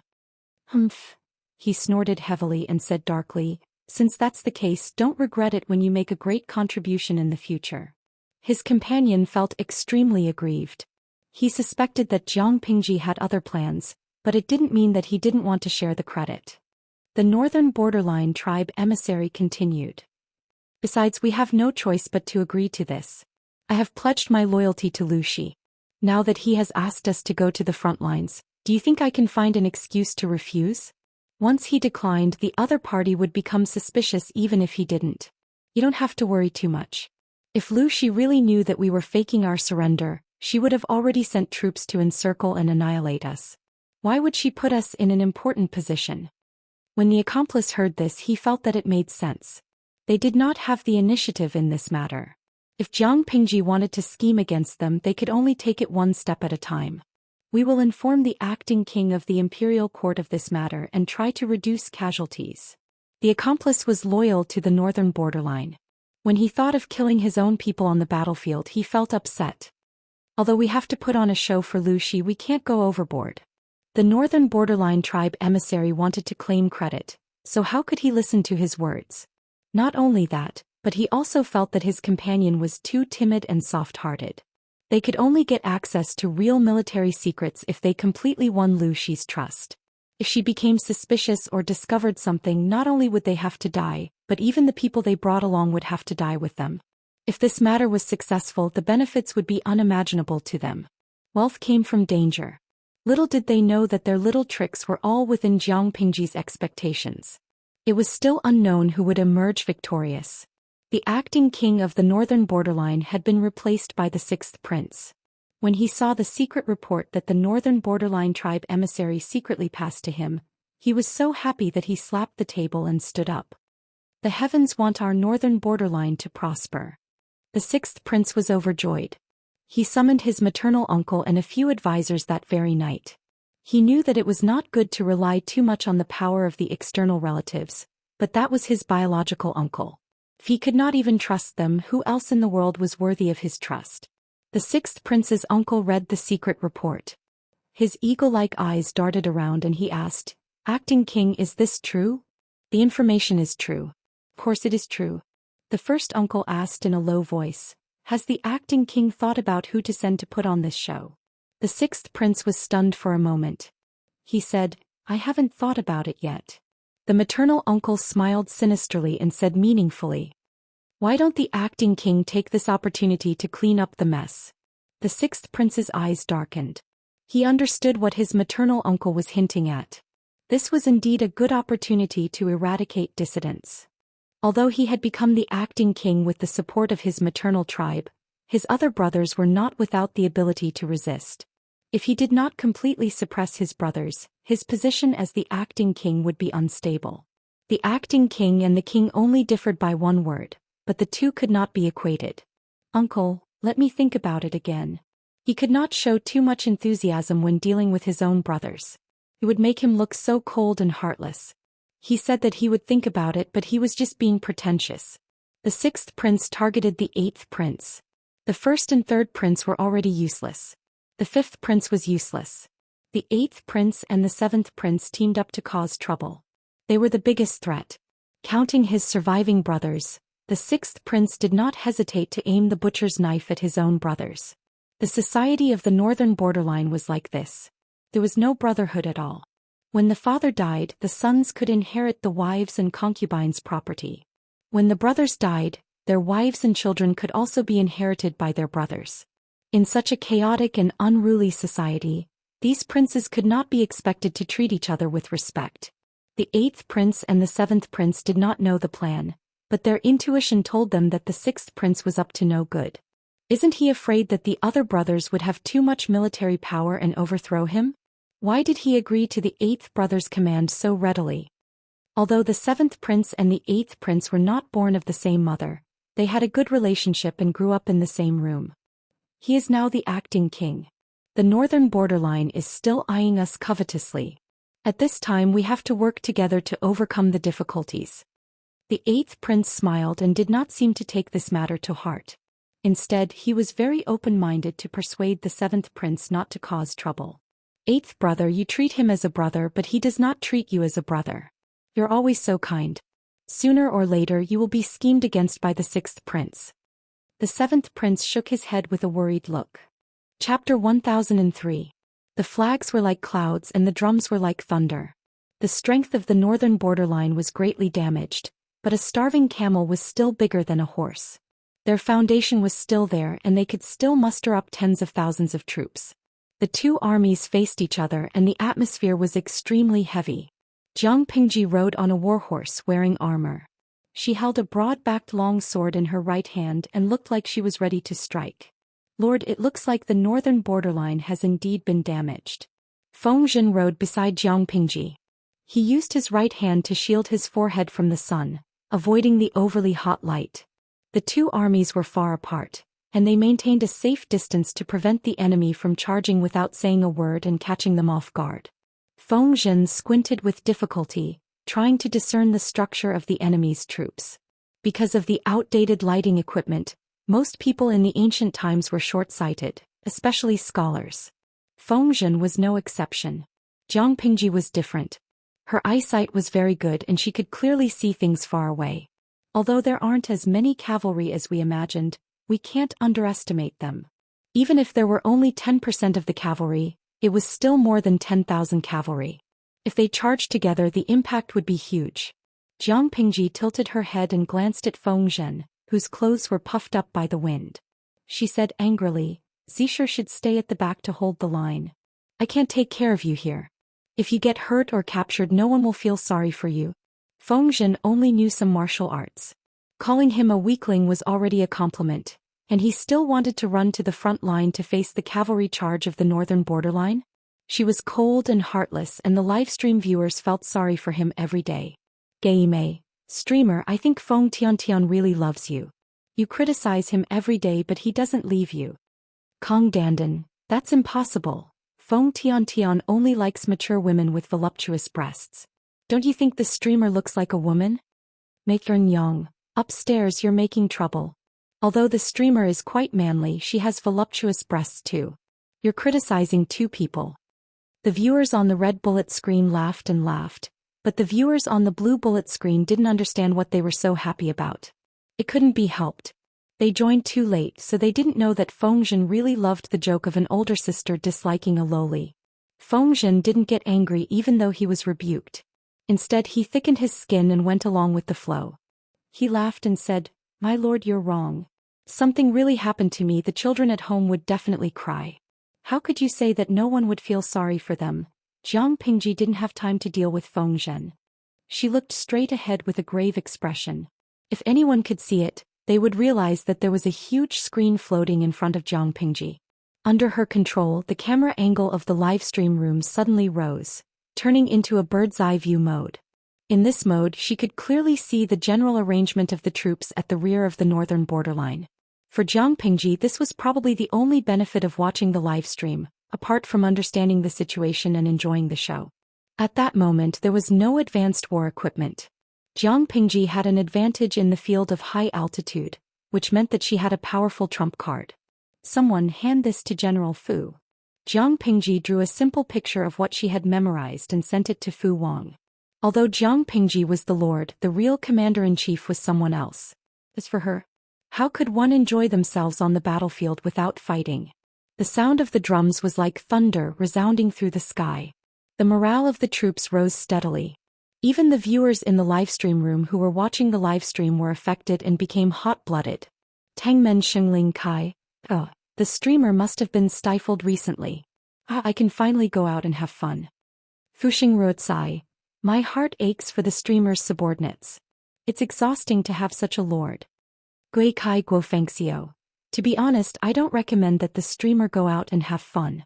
It's too dangerous. Seriously, this seems to be the first time that the streamer has confronted the two armies of the northern borderline and faced them head-on. The cavalry's mobility is too strong and their charge is fierce. The streamer is playing with her life. Xiao Wangxing, the streamer has fought a few battles with the northern borderline. How can you say that this is the first time? Lao Siji Lianming, previously it was either an ambush or a trick. There was more or less an element of trickery, so it can't be considered a head-on confrontation. It's different now. The two armies are facing each other. The streamer's side has to face the charge of more than 10,000 cavalry from the northern borderline. The meaning is different. The northern borderline is famous for their cavalry. They are the mighty army that roams the grasslands. Previously they were separated by the Yi River. Later, when the man-made flood broke out, the cavalry of the northern borderline could not display their advantage at all. At this moment the terrain is flat. It's very suitable for the cavalry of the northern borderline to charge. How can the combat index be the same? The current battlefield is more dangerous than before. As the Lord, Jiang Pingji still wants to go to war. It's no wonder that the audience feels so sorry for Jiang Pingji's subordinates. Jiang Pingji wore a faint smile on her face. She naturally understood what the audience could understand. However, the audience did not understand ancient wars after all. They did not know that their worries were unnecessary. Jiang Pingji is going to war, but it doesn't mean that she must be at the forefront. Most of the general's duties are to command and dispatch, not to kill the enemy. When the two armies are in a complete melee, the generals will only lead the troops to fight the enemy. If the main general is to charge and break through the enemy's first wave of firepower, no matter how many main generals there are, it will not be enough to kill them. Compared to Jiang Pingji's orderly side, the northern borderline is somewhat disharmonious. Everyone has their own ulterior motives. The 8th prince is dressed in a red military uniform. He is majestically riding on a horse. Beside him is the deputy general, the 7th prince, who is also dressed in an orange-yellow military uniform. What's the matter with the 6th prince? The 7th prince has a bad temper. He can't contain his anger. Is he a pig? There are not so many rules in war in the northern borderline. If they want to fight, they fight. If they want to retreat, they retreat. Even if they want to launch a sneak attack, it is straightforward. His suggestion is to take the lead and attack before Jiang Pingji's army completely sets up their formation. More than 10,000 cavalrymen charge together. The enemy is not prepared. It is not a problem to launch a sneak attack. In the end, I don't know the 6th prince's temper. He insists on fighting with the other party. Fight my ass. The 8th prince has a faint smile on his face. However, those who are familiar with him know that his smile is slightly forced. In front of the two armies, at least leave the 6th prince some face. If this gets out, this will be the 6th prince's leverage to make things difficult for you. Fighting with the generals is not common. At least there is no such custom in the northern borderline. It is the habit of the northern borderline to start fighting without saying anything. Why would they give advance notice? I'm so angry. The 7th prince suppressed his temper. Under the scorching sun above his head, his whole body was filled with anger. Unknowingly, the 6th prince also has his own considerations. The Han men of the Central Plains are much weaker than the men of the northern borderline. They are petite and weak. The men of the northern borderline grew up on horseback. Their horsemanship is superb. If they can regain their momentum in the general's battle, wouldn't it be wonderful? The 6th prince is right. The northern borderline's horse battle is indeed tyrannical. However, the premise of victory is that they do not encounter Jiang Pingji. I don't kill nameless people. Tell me your name. Chapter 1004. The northern borderline general's long hair was braided into countless small braids at the back of his head. He had a full beard that covered most of his face. His right ear was pierced 3 times. 3 earrings made of human bones hung from each hole. He held a heavy long axe in his hand. His voice was like a large bell. It could be heard from afar. The northern borderline general stared at the person who stepped out of the line. He frowned. The men of the Central Plains are all useless. Why did they send a sissy man like you? The northern borderline general sneered disdainfully. You're as thin as firewood. Your legs aren't even as thick as my arms. Look at you. I'm afraid you can't even satisfy your wife. Your legs will go weak after 1 round on the Kong bed, right? If you can't satisfy her, I'll help you. The northern borderline general said obscenities, but his eyes did not change. Obviously, his words were just to disturb the enemy's mood. The greater the emotional fluctuation, the easier it was to reveal flaws. Jiang Pingji rode Little White forward slowly. She stopped more than 100 meters away from the other party. She wore a silver armor that day. The armor was thick and heavy. Her cleavage had long been tied up, so the rise and fall of her womanly figure could not be seen. Although she was a woman, she was already 175 meters tall. This height was enough to make her look superior to most men. Jiang Pingji looked rather handsome and strong. The men of the Central Plains were fashionable with hairpin flowers and incense. She looked sissy. Comparing the two, Jiang Pingji, a real woman, was more manly than many men. The people of the northern borderline had never seen her before. She also did not engrave her name on her face. Who would know that she was the leader of the 150,000 troops behind her? He was the real lord. Jiang Pingji lowered her voice and said seriously, "What does it have to do with you whether I can satisfy a woman or not? I only want to satisfy the man at home. Look at how ugly you are. I'm afraid you're so ugly that you can't even find a wife. Why don't you consider finding a male partner? Anyway, with your appearance, having a child will be a scourge to future generations. It's better to have fun in time. At least you're not alone." Jiang Pingji was really a man, driving a train in front of more than 300,000 people from the two armies. Because they were far away, the army behind them did not know what they said, but the audience in the streaming room knew.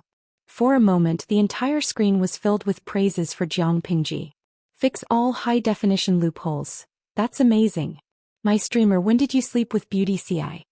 Oh, Christmas Day. Sob, I've been cuckolded by both my idol and my goddess. It's so sad. Jinghua Xingxi, Beauty CI wants to beat someone up after hearing this. I bet that the streamer hasn't eaten anyone yet. When the Northern Borderline general heard this, he immediately revealed a disgusted expression. Bah, you're actually a rabbit. Tell me your name, I'm going to chop your bones and feed them to the dogs. He had long heard that the men of the Central Plains were very popular, but he did not expect to meet a young general of the Central Plains who was also a man. Uncle Rabbit? Did Lord Rabbit eat your rice? She teased him with a smile. Her casual attitude made him so angry that he felt as if he had been born into the world. She said, speaking of which, you have a strange habit. Every time you kill someone you always ask for their name before you do it? I'm different. You don't have to tell me your name, I've killed too many people, I'm too lazy to remember. What did it mean by, the blade does not behead the nameless? It meant that he would not kill if he did not tell her his name. Just imagine when two armies were at war and there was chaos, he would yell at a person and ask him what his name was. The scene was quite beautiful. The Northern Borderline general intended to disturb Jiang Pingji's mood, but he did not expect to be angered by her instead. Little brat, give me your life. Since he could not win in words, he would fight. He held his long axe and clamped his legs on the horse's belly. He took the lead in attacking Jiang Pingji. The edge of the long axe drew a white light in the air, like a snow-white lightning bolt, and struck toward Jiang Pingji. The warhorse under him was encouraged by its owner, and its movements were steady and agile. The warhorse of the Northern Borderline had a good bloodline. Even if the owner on its back was extremely heavy, its movements were not slow. Little White was not willing to fall behind a horse. It had the advantages of the Northern Borderline warhorse and the Fergana horse of Shalon. Whether it was endurance or explosive power, it was one of the best. Except for White, it had never been afraid of any warhorse. Jiang Pingji smiled and said, Little White, take it easy. Compared to Little White's high fighting spirit as the owner, she was a little lazy, as if the horse was free to do whatever it wanted. Seeing this, the Northern Borderline general's anger rose high. How could this slender Central Plains rookie look down on him so much? Anger rose in his heart and the strength in his hands increased. Clang, the axe and the big knife collided, making a harsh sound. He thought he could use his great strength to knock Jiang Pingji off the horse, but he did not expect that she was not a normal person at all. Little White, who was under him, felt the strength on his back increase. He roared loudly and 2 streams of hot air came out of his nostrils. Jiang Pingji smiled and said, such a weak strength, not to mention women, I'm afraid even men will despise it. Jiang Pingji admitted that she was the second most despicable person in a war, but who dared to admit that they were the first? Don't be arrogant. The axe went down and the stronger and heavier force made his heart sink. Even the web between his thumb and index finger was numb. Jiang Pingji steered Little White to take a step back, and the Northern Borderline general took the opportunity to catch up. Although the long axe in his hand was cumbersome, weighing at least 30 to 40 kilograms, it was as light as a feather in his hand. If it was in the past, who would dare to fight him head-on? Even if the person could withstand the axe, the war horse under him would not be able to. Jiang Pingji was still at ease. The two kept fighting and it seemed that they were equally matched. The layman just watched the show while the expert knew the ropes. The audience in the streaming room knew that Jiang Pingji was fooling around, but seeing the fierce fight between the two, they still broke out in a cold sweat for Jiang Pingji. That person's horse can't take it anymore. Fu Wang had excellent eyesight and after a careful look he found the trick. Just as Fu Wang said, the war horse under the Northern Borderline general was already showing signs of fatigue. Its 2 forelimbs were trembling, and it looked like it could not bear the burden. Seeing this situation, Jiang Pingji changed her defensive posture and turned defense into offense, forcing the Northern Borderline general to be tired of dealing with it. Who knew how this person grew up? How could he have such great strength? Every time he received a blow, he felt his wrist shake and the web between his thumb and index finger had already cracked and bled. Little White, Jiang Pingji suddenly shouted without any rhyme or reason. Little White suddenly rushed toward the opponent's warhorse, raising its front hooves and charging over fearlessly. Not good. The war horse under the northern borderline general was so scared that it retreated. It did not care about its owner's orders at all. Little White took advantage of the situation and rammed into the opponent, causing him and his horse to tilt to the side. Jiang Pingji smiled, revealing her white teeth. The long sword drew a cold and brilliant white light in the air. Poof! The long sword slashed diagonally down from the general's neck, and it easily split open like a knife cutting through tofu. The war horse under it lost control and fell to the side, whining. The two halves of the corpse fell to the ground, making a dull sound. The pair of eyes on the head that were filled with fear lost their spirit in a few breaths. Jiang Pingji carried the sword on her shoulder and pointed her finger at the northern borderline. Chapter 1005. Little White cooperated and snorted. It was super fierce. The north borderline was silent. The sixth prince's expression was so grave that it could drip water. That strong man was a valiant general he had high hopes for, but he was gone just like that. What was his background? I heard that Lu Shi has the most valiant general, the wolf general Fu Wang. Could it be him? Fu Wang was not well known under Jiang Pingji's command. After all, he had been training the troops for the past few years. However, he often acted recklessly when he was under Fu Yang and Meng Zhan. That was when his reputation was built. The north borderline advocated military force. With Fu Wang's background, he was naturally valued. He was raised by wolves. In the north borderline, he was a symbol of luck and bravery. He was an idol sought after by many. I don't think so. I heard that Fu Wang is commanding the three armies. Why would he easily fight with others? After thinking about it, it seemed that the only person who fit the criteria was Li Yun. Although Li Yun was young, he had fought many battles with Jiang Pingji. He gradually gained the nickname Little White Dragon. Of course, Li Yun rejected the nickname. So be it White Dragon. Why add the word small? Who gave him the nickname? Could it be Little White Dragon Li Yun? Doesn't look like it. Li Yun is good with the spear. It's said that his skill with it is superb. This person's age fits and he looks like him. But I've never heard of Li Yun using a sword. Could it be that Lu Shi has subdued another valiant general? At this point he could not help but feel jealous. The battlefield was an ever-changing place. Usually people would bring out their best weapons. If they died under the enemy's blade because their weapon was not convenient to use, it would be a terrible death. Damn it, Lu Shi is just a woman. How can she attract the help of so many heroes? The sixth prince was envious. The jealousy in his heart almost drowned him. He said sourly, could it be because she is an outstanding beauty? The deputy beside him secretly rolled his eyes. Only a fool would think that people sided with Jiang Pingji because of her beauty. Jiang Pingji's reputation was well known. There were many things said about her, but no one said that she was beautiful. What did that mean? It meant that her appearance was not worthy of praise or bragging. The sixth prince did not know what was going on in the deputy general's mind. He said, which brave warrior is willing to eradicate the traitors for the northern borderline? As soon as he finished speaking, the sound of horse hooves came from the crowd. A young northern borderline general dismounted his horse and volunteered. I am willing to go. The sixth prince looked at the young general's face and was unhappy. This young general was his wife's younger brother, his brother-in-law.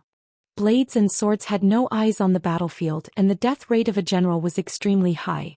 His brother-in-law was young and impetuous. What if he lost his life because of carelessness? Even the old general had suffered a setback, let alone his brother-in-law. Just as he was about to refuse, the other party volunteered again, and the sixth prince could only agree. Be careful of the enemy's tricks and return safely, the sixth prince urged politely. After the young general thanked him, he picked up his weapon and mounted his horse. Young people, especially young people who have not experienced real setbacks, often have dreams that are far from reality. Seeing that Jiang Pingji, who was younger than him, had beheaded an old general on his side, he was indignant. He couldn't wait to rush out and fight to his heart's content. He boasted as soon as he appeared. I'm Haki, the one who's about to cut off your head. What's your name? Tell me your name.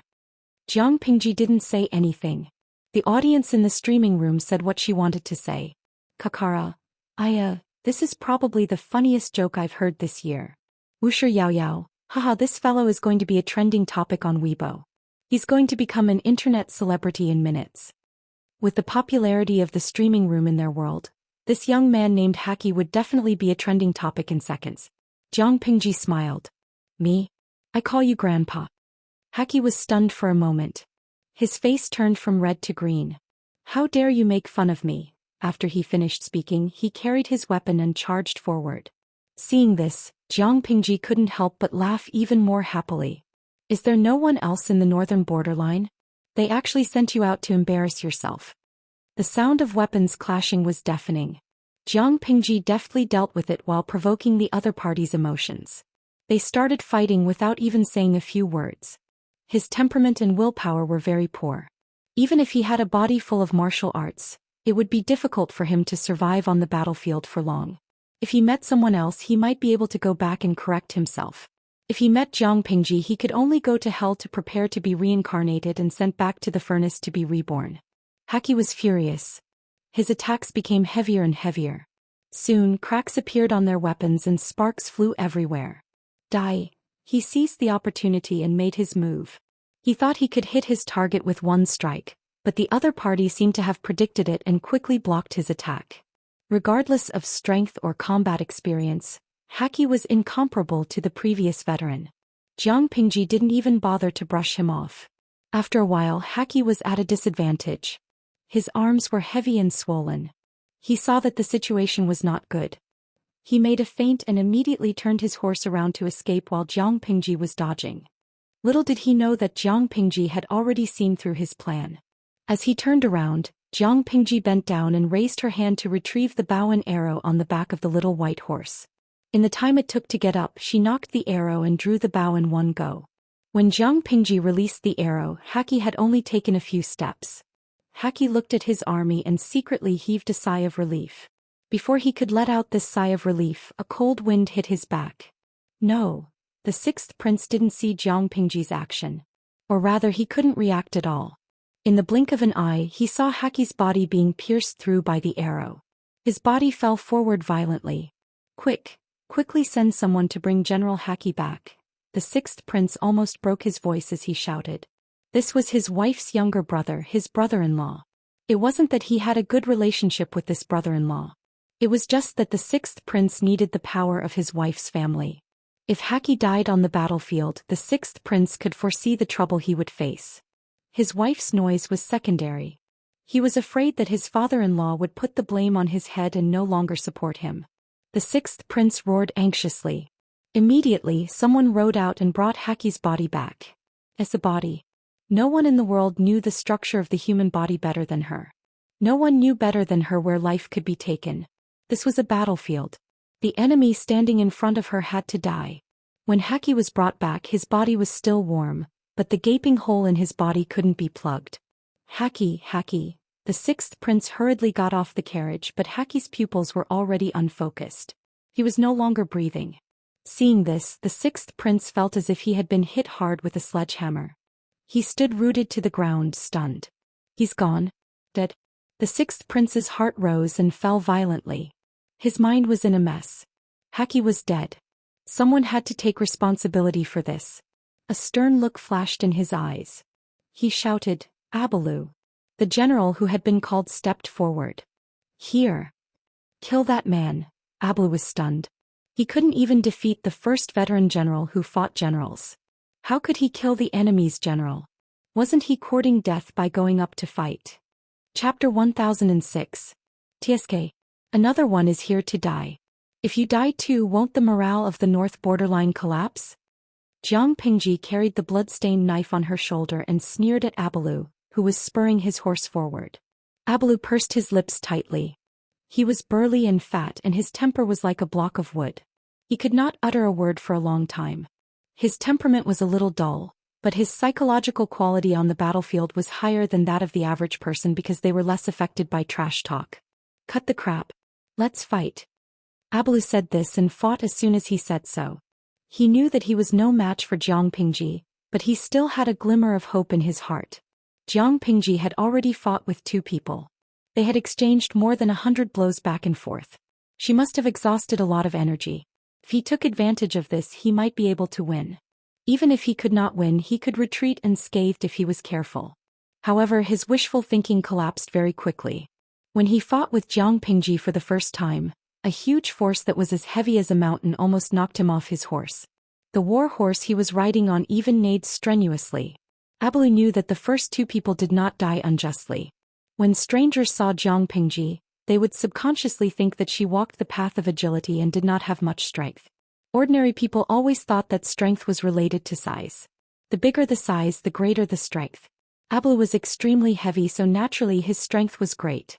Although he was not the strongest person in the north borderline, he could be ranked in the top 10. He never expected that the young man in front of him would not walk the normal path. Only after fighting with him did he know how terrifying his strength was.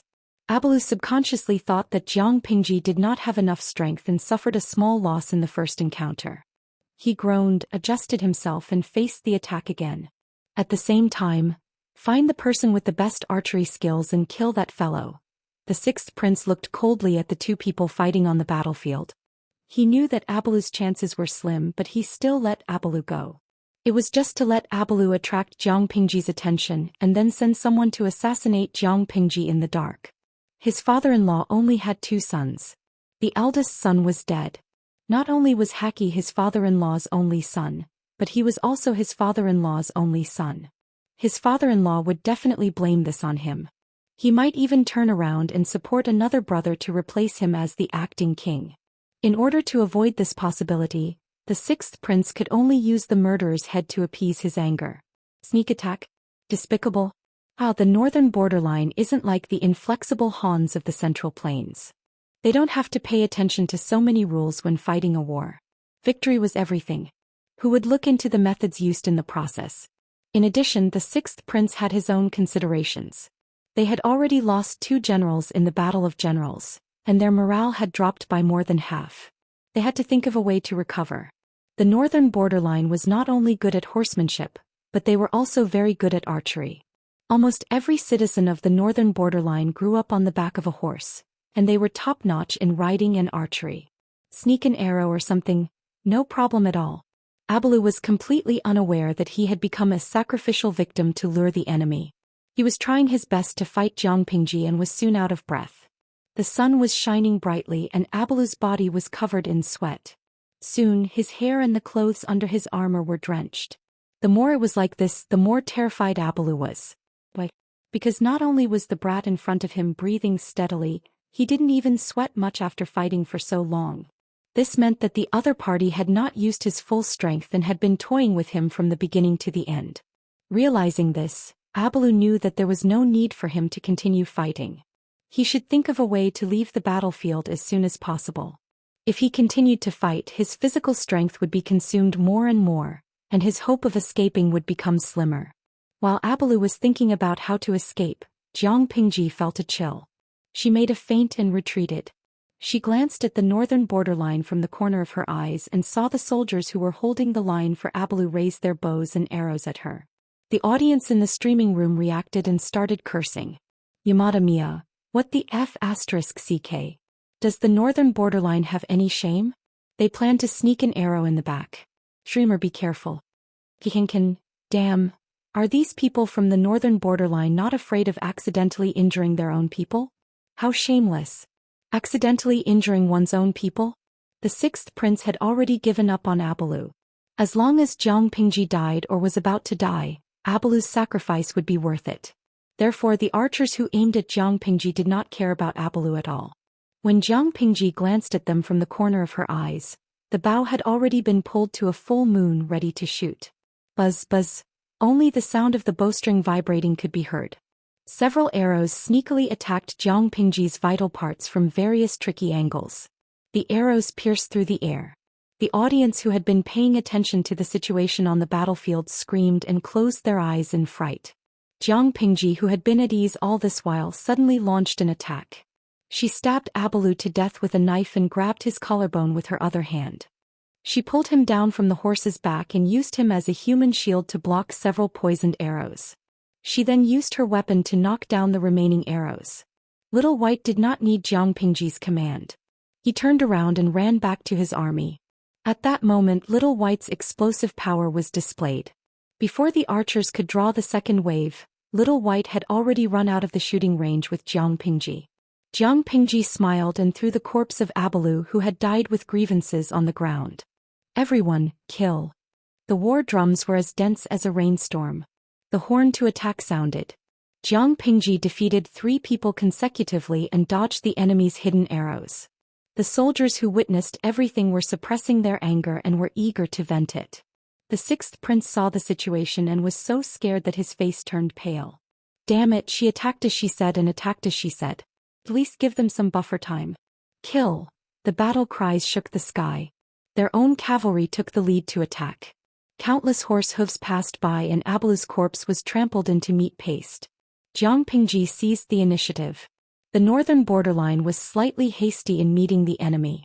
By the time the northern borderline cavalry reacted, Jiang Pingji's cavalry had already charged for quite a distance.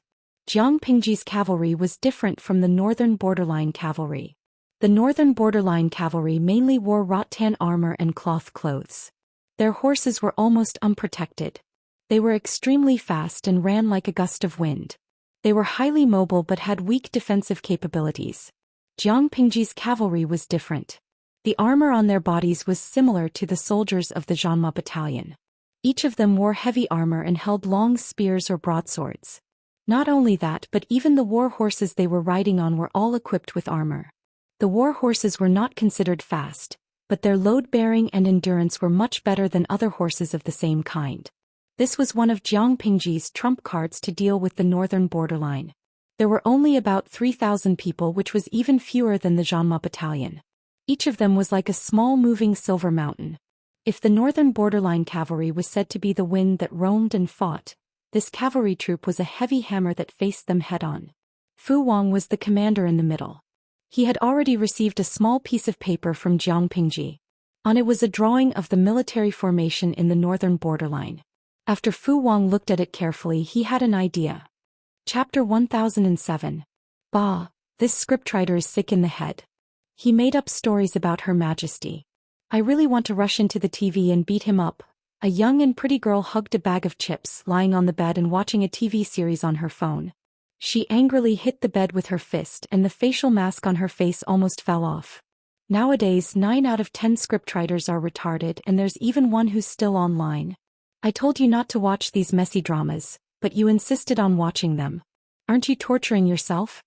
A lazy voice came from the neighboring bed. What are you watching? Time Travel to Fall in Love with You, the most popular male lead. Speaking of this, her expression stiffened as if she had swallowed a fly. Chin, do you know what the plot of a TV series is? The royal family is too kind not to kill these nonsense scriptwriters.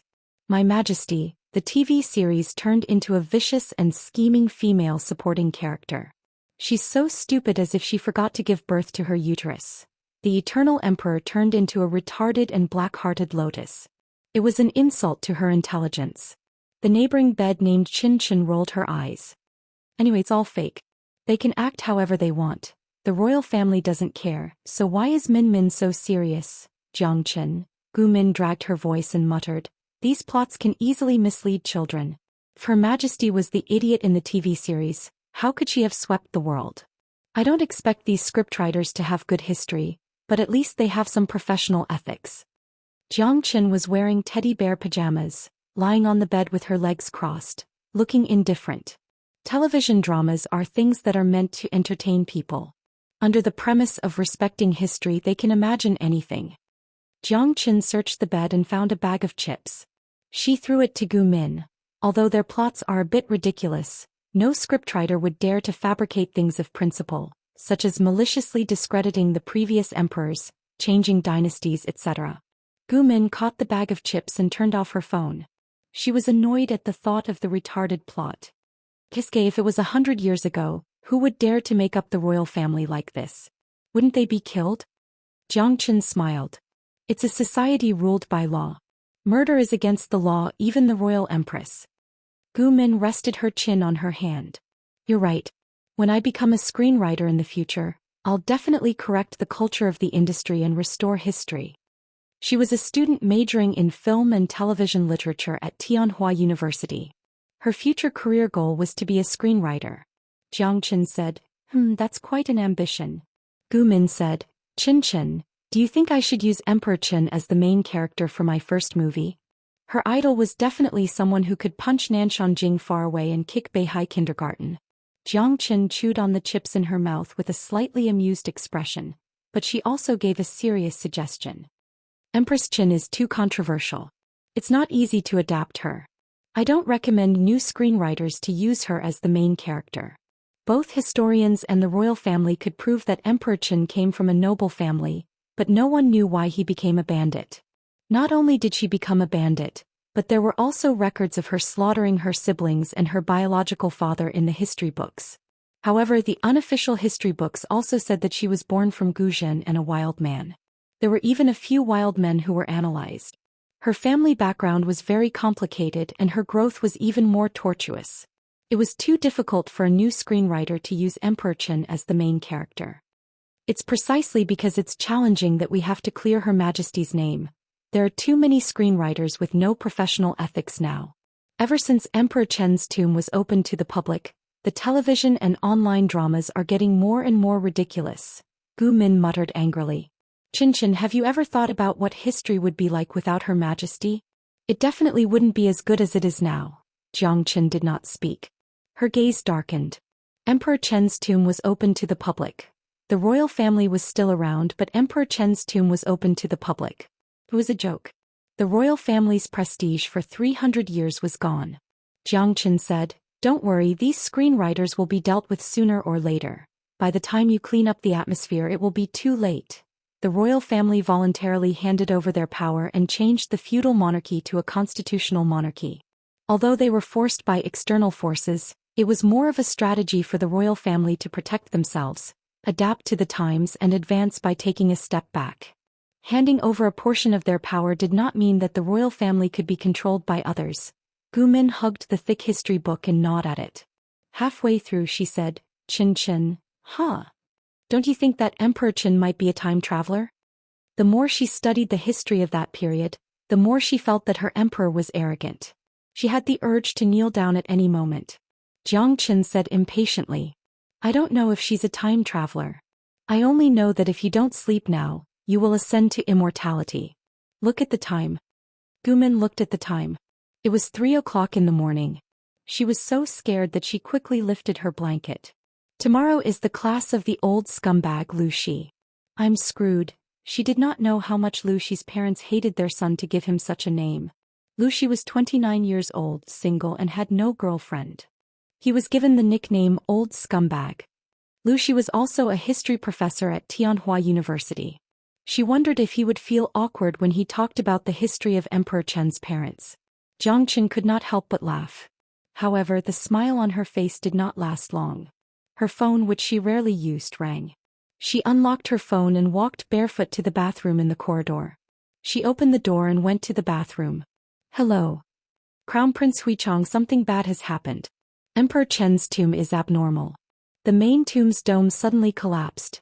A cold light flashed in Jiang Qin's eyes. How could the tomb's dome suddenly collapse? She turned around and went back to the dormitory. In order not to disturb Gu Min's sleep, she did not even turn on the lights. She grabbed her things and went out in her pajamas.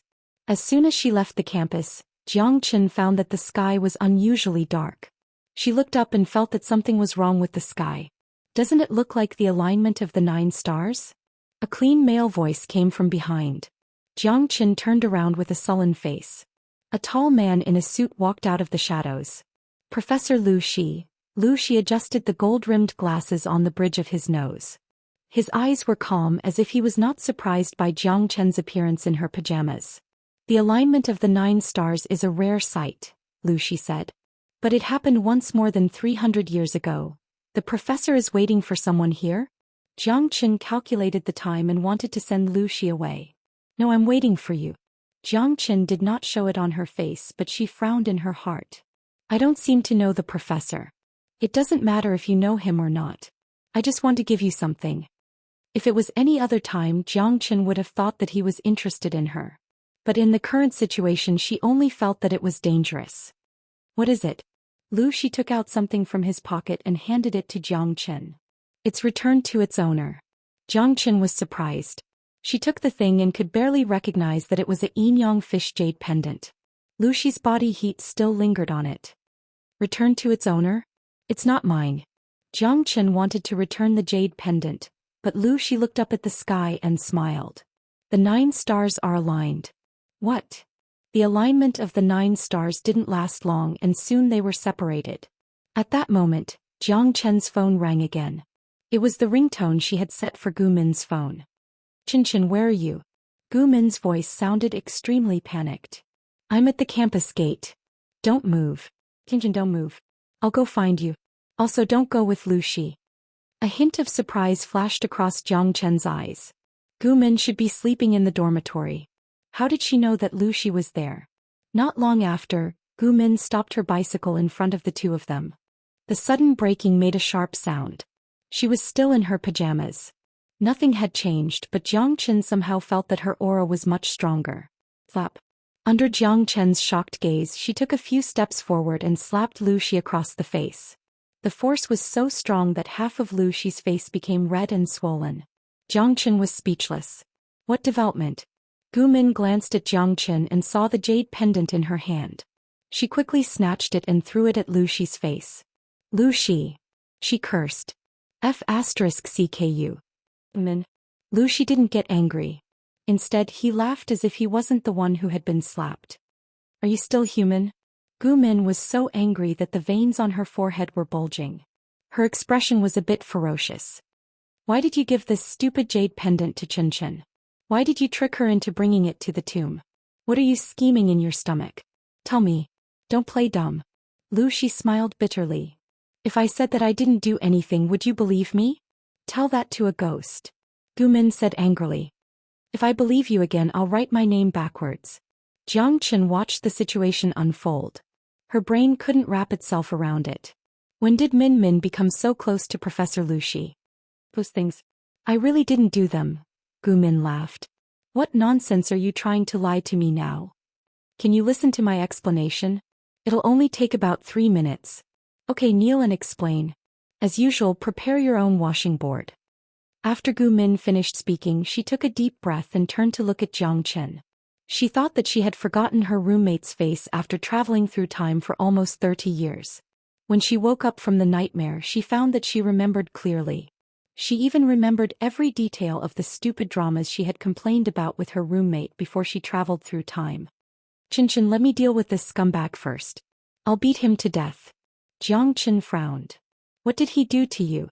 Gu Min said, he's worse than I am. Seeing the strange atmosphere between the two, Jiang Chen was worried, but she trusted Gu Min. Although Gu Min was slender, she was very good at fighting. If you can't handle it, remember to call me. Jiang Chen said that, but in her mind she wanted to go back and investigate Lu Xi. Kneel. Now you can explain. Gu Min was upset, but she also knew that they were arguing outside of Tianhua University. If they were accidentally photographed by a night owl, they might become famous on the internet. So she decided to change their location and went to Lu Xi's apartment. Lu Xi said, there's only a washing machine at home. There's no washing board. I'll take the keyboard. Gu Min saw his obedient look in his familiar eyes. Her heart ached uncontrollably. She forced herself to hold back. Tell me, Lu Zhongqing. I'd like to hear what you have to say. Lu Xi said, Min, do you still remember what happened when you first discussed marriage? Of course I remember. I should have randomly chosen a man to marry. Which one of them wouldn't be better than you, Lu Zhongqing? Lu Xi smiled bitterly. I really worked hard back then, but I didn't study hard enough and wasted too much precious time. But your marriage could only be delayed by 2 years. One day when I was studying late into the night, an immortal suddenly appeared outside my window and gifted me with a miraculous elixir. He said that if I ate this, my future studies would be as good as having been blessed by the gods. At that time I was really anxious and tried everything I could think of. If you can give me 3 to 5 years, I will definitely marry you in a just and honorable manner. But, Gu Min sneered. Then what? Then you, Lu Zhongqing, took the elixir and opened your conception and governing vessels. You became a straight-A student? Do you think this is a Xianxia or Wuxia drama? A cannon fodder who can't even make a splash in history wants to become the main character. Lu Xi shook his head and whispered, it's not like that. Then what's going on? Gu Min's patience was running out. To Lu Shi he had waited for a long time. To Gu Min the memories of her previous life had just happened. She had just passed away from an illness filled with resentment. She had forgiven Lu Shi before she died, but now that she had transmigrated back, there was no need to forgive. Can you say everything in one sentence? Lu Shi stammered. Min, I'm not a human. I know you're not a human. You're a ghost. I've known you for more than 20 years and slept with you for nearly 10 years. But I realized that I never understood you. This is my failure. I deserve to be deceived by you because I couldn't protect my child. If you were a human, how did Daoong and Erlang die? Gu Min was so angry that she stood up. She looked like she was about to break down. Her youthful face lost its restraint. She grabbed Lu Shi's suit fiercely. Her face was full of tears and she sobbed in a low voice. Lu Zhongqing, I still want to believe you now, but I was blinded by greed. Chapter 1008. 3,000 heavy cavalrymen and 10,000 light cavalrymen charging at each other. What a spectacular and shocking scene it was. The viewers in the live stream watched everything from a bird's eye view, and this scene had the greatest impact on them. Jiang Pingji seized the initiative. The people of the north borderline were passive in defense, but they soon displayed the qualities that a nomadic people should have. Their reaction quality was admirable. The sixth prince heaved a sigh of relief when he realized that Jiang Pingji's cavalrymen numbered no more than 3,000. What was the use of 3,000 cavalrymen charging into an army of more than 100,000? Moreover, these cavalrymen were all wearing heavy armor, and their horses were also covered in fish-scale armor. How fast could they move? The terrain of the northern frontier was relatively flat, and it had a natural advantage for the highly mobile light cavalry. This terrain also allowed the cavalry's roundabout tactics to be used to the greatest extent. In comparison, the speed of the heavy cavalry was a notch lower, and their marching speed was also slower. The cavalry of the northern borderline was as fast as the wind, coming and going without a trace. Even if they were robbed of the initiative, they would still be able to gain the upper hand by bypassing the front of the heavy cavalry and circling to the enemy's two weak flanks. The north borderline knew about Jiang Pingji's plan in advance because of the spy who had pretended to surrender. They simply avoided the frontal attack and attacked the two weaker flanks. Seeing that the battlefield was stabilized, the sixth prince immediately felt reassured. The grassland was the world of the three tribes of the northern borderline. It was also the home ground of the cavalry of the northern borderline. If they fought head-on, Jiang Pingji and the others would return in defeat. Fu Wang sneered, "Idiot, he couldn't take care of the entire battlefield," but when he learned that the northern borderline cavalry had avoided a head-on charge and turned to attack the weak point, he knew that the northern borderline would suffer a great loss. It was true that 3,000 ordinary cavalrymen charging into an army of 100,000 might not cause much of a stir, but this was heavy cavalry. The spectators who were overlooking the entire battlefield were able to see it more directly. Glutinous rice ball warrior. Is the northern borderline too poor to form a cavalry unit? Feng Yiyu Ran Chu. #Picknose. Isn't the northern borderline a poor countryside? Can't you see that their cavalry is basically made of rattan armor? The audience lived in an era of information explosion. If they wanted to know something, they could just search the internet. Ever since they knew that Jiang Pingji was going to fight with the northern borderline, many viewers had looked up the relevant history. Light cavalry had the advantages of light cavalry, speed and mobility. Heavy cavalry lost their advantage in speed, but their destructive power increased. Drunken Cloud Cat Demon. The northern borderline is vast and there is more room for light cavalry to survive. The cost of forming heavy cavalry is too high. Of course, they wouldn't choose heavy cavalry that would cost a lot of effort. It wasn't that they were ignorant, it was just that the northern borderline didn't have the soil for the development of heavy cavalry. They only remembered the speed of the light cavalry, but they did not know the cutting formation and destructive power of the heavy cavalry. Gui Kai Guo Feng Shao. Tis Kire. I feel sorry for the northern borderline. Letting the light cavalry make full use of their mobility to launch a sneak attack on the two flanks of the streamer's army is a good command, but they exposed their own army to the heavy cavalry's attack. To be honest, this is not the way to die. Lao Siji Lianmeng. I remember that the war horses that the host chose for the heavy cavalry camp are all heavy horses. They weigh between 700 to 1,200 kilograms and are taller than adult men. A war horse weighed at least 700 kilograms, and an adult man weighed at least 70 kilograms. The armor, weapons, and miscellaneous items on his body weighed 30 kilograms. Think about it. More than 3,000 items weighing as much as 800 kilograms collided head-on. They didn't just move one or two, but more than 3,000 of them charged together. The northern borderline only cared about the small number of Jiang Pingji's cavalry and that they couldn't do anything. They forgot the terrifying destructive power of the heavy cavalry. The cavalry of the northern borderline attacked one step slower than the enemy, but they took the initiative to fight with the two flanks of Jiang Pingji's army. The left wing of the army was led by Li Yun. He had been waiting there for a long time. The soldiers of the horse-chopping battalion were already in a battle formation. The spears that were specially prepared for the cavalry of the northern borderline had also been prepared. They were set up in rows. The spears were 2 feet in diameter with cross-shaped holes. They were checked vertically and horizontally. They were long and sharp at the end. Men and horses couldn't gallop.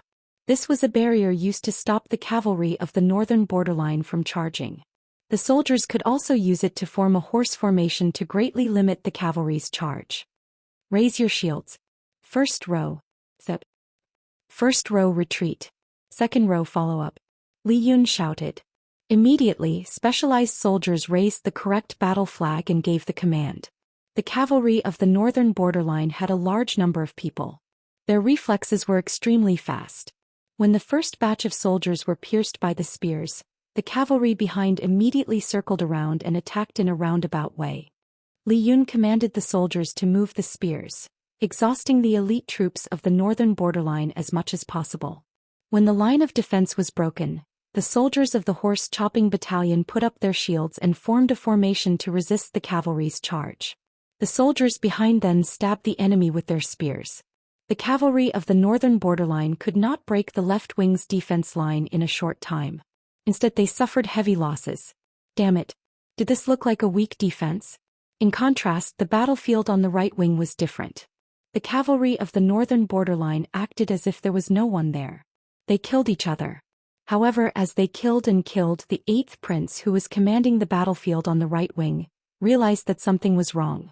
Why were the enemies they were fighting with all the deep-faced barbarians of the northern borderline? He immediately thought of the tribes that had pretended to surrender to Jiang Pingji. He was shocked. However, there was no time for him to think in a place like the battlefield. The cavalry of the northern borderline reacted too quickly. When the 8th prince realized that something was wrong, the troops of the northern borderline who had pretended to surrender to the right wing's front line were mostly dead. She deliberately relaxed the right wing's defense line. Wasn't it to let the northern borderline shoot themselves in the foot? Scheming against her? When she, Jiang Pingji, dominated the interstellar battlefield, the fathers of these young boys were still little tadpoles. All troops, listen to my command. When Jiang Pingji saw that it was about time, the real bugle horn sounded. In an instant, it aroused the soldiers' fighting spirit.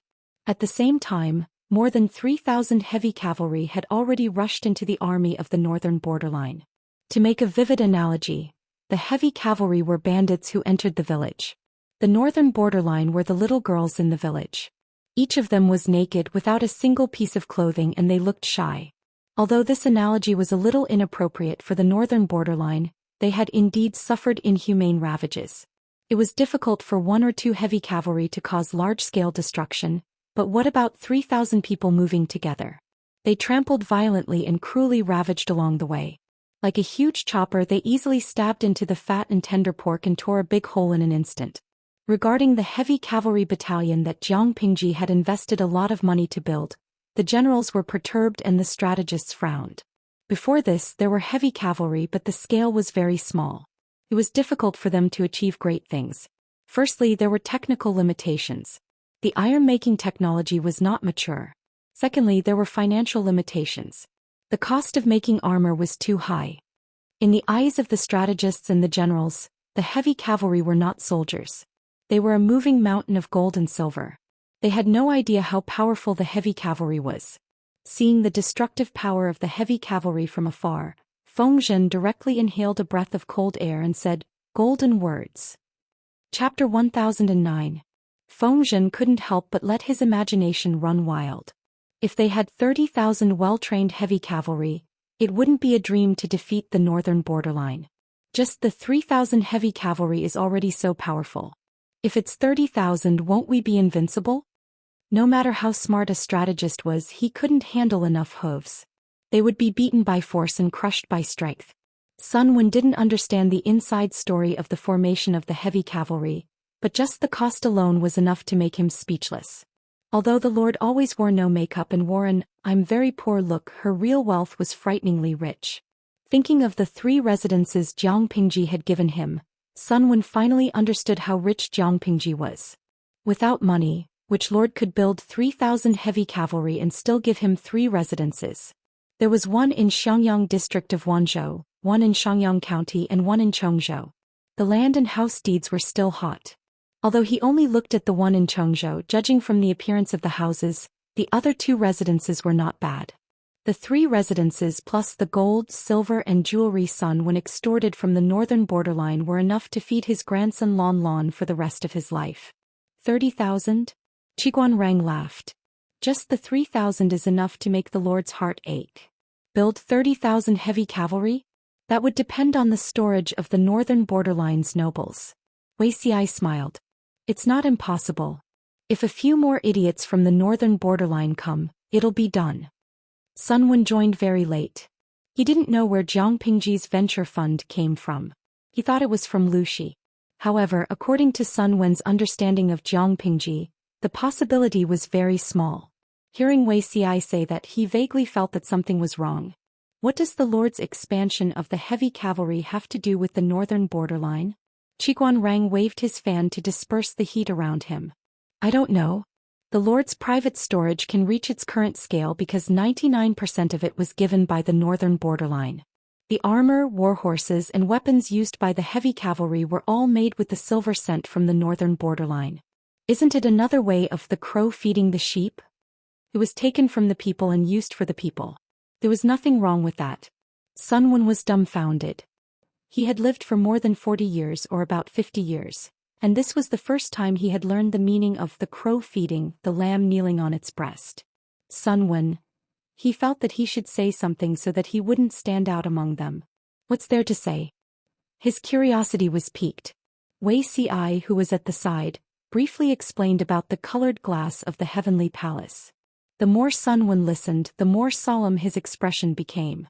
Sun Wen knew about the colored glass of the heavenly palace. After all, that thing had wreaked havoc in Zhongzhou. However, he didn't suspect that Jiang Pingji was plotting against Zhongzhou. Instead, he felt that Zhongzhou had stolen their technology. Firstly, Jiang Pingji didn't have much territory at that time. The Red Lotus group hadn't been dealt with yet. How could she extend her hand to Zhongzhou? Secondly, Jiang Pingji used the colored glass of the heavenly palace to calculate the wealth of the northern borderline. As a result, a large amount of colored glass of the heavenly palace was released in Zhongzhou, which destroyed the supply and demand market. Jiang Pingji's business could not continue. She could only extort a sum of money from the northern borderline in a hurry before stopping. Her losses were huge. The few of them spoke in low voices. The situation on the battlefield changed rapidly. Shouts of killing shook the heavens and quickly drowned out their voices. The left wing led by Li Yun was as firm as a rock. Fu Wang oversaw the center army and commanded calmly. The right wing led by Jiang Pingji switched from defense to offense. Jiang Nongqin supported them according to the situation. The cavalry of the northern borderline tried to use their speed as fast as the wind to tire the enemy out. They never expected that the enemy's quality on the battlefield was so high that it was frightening.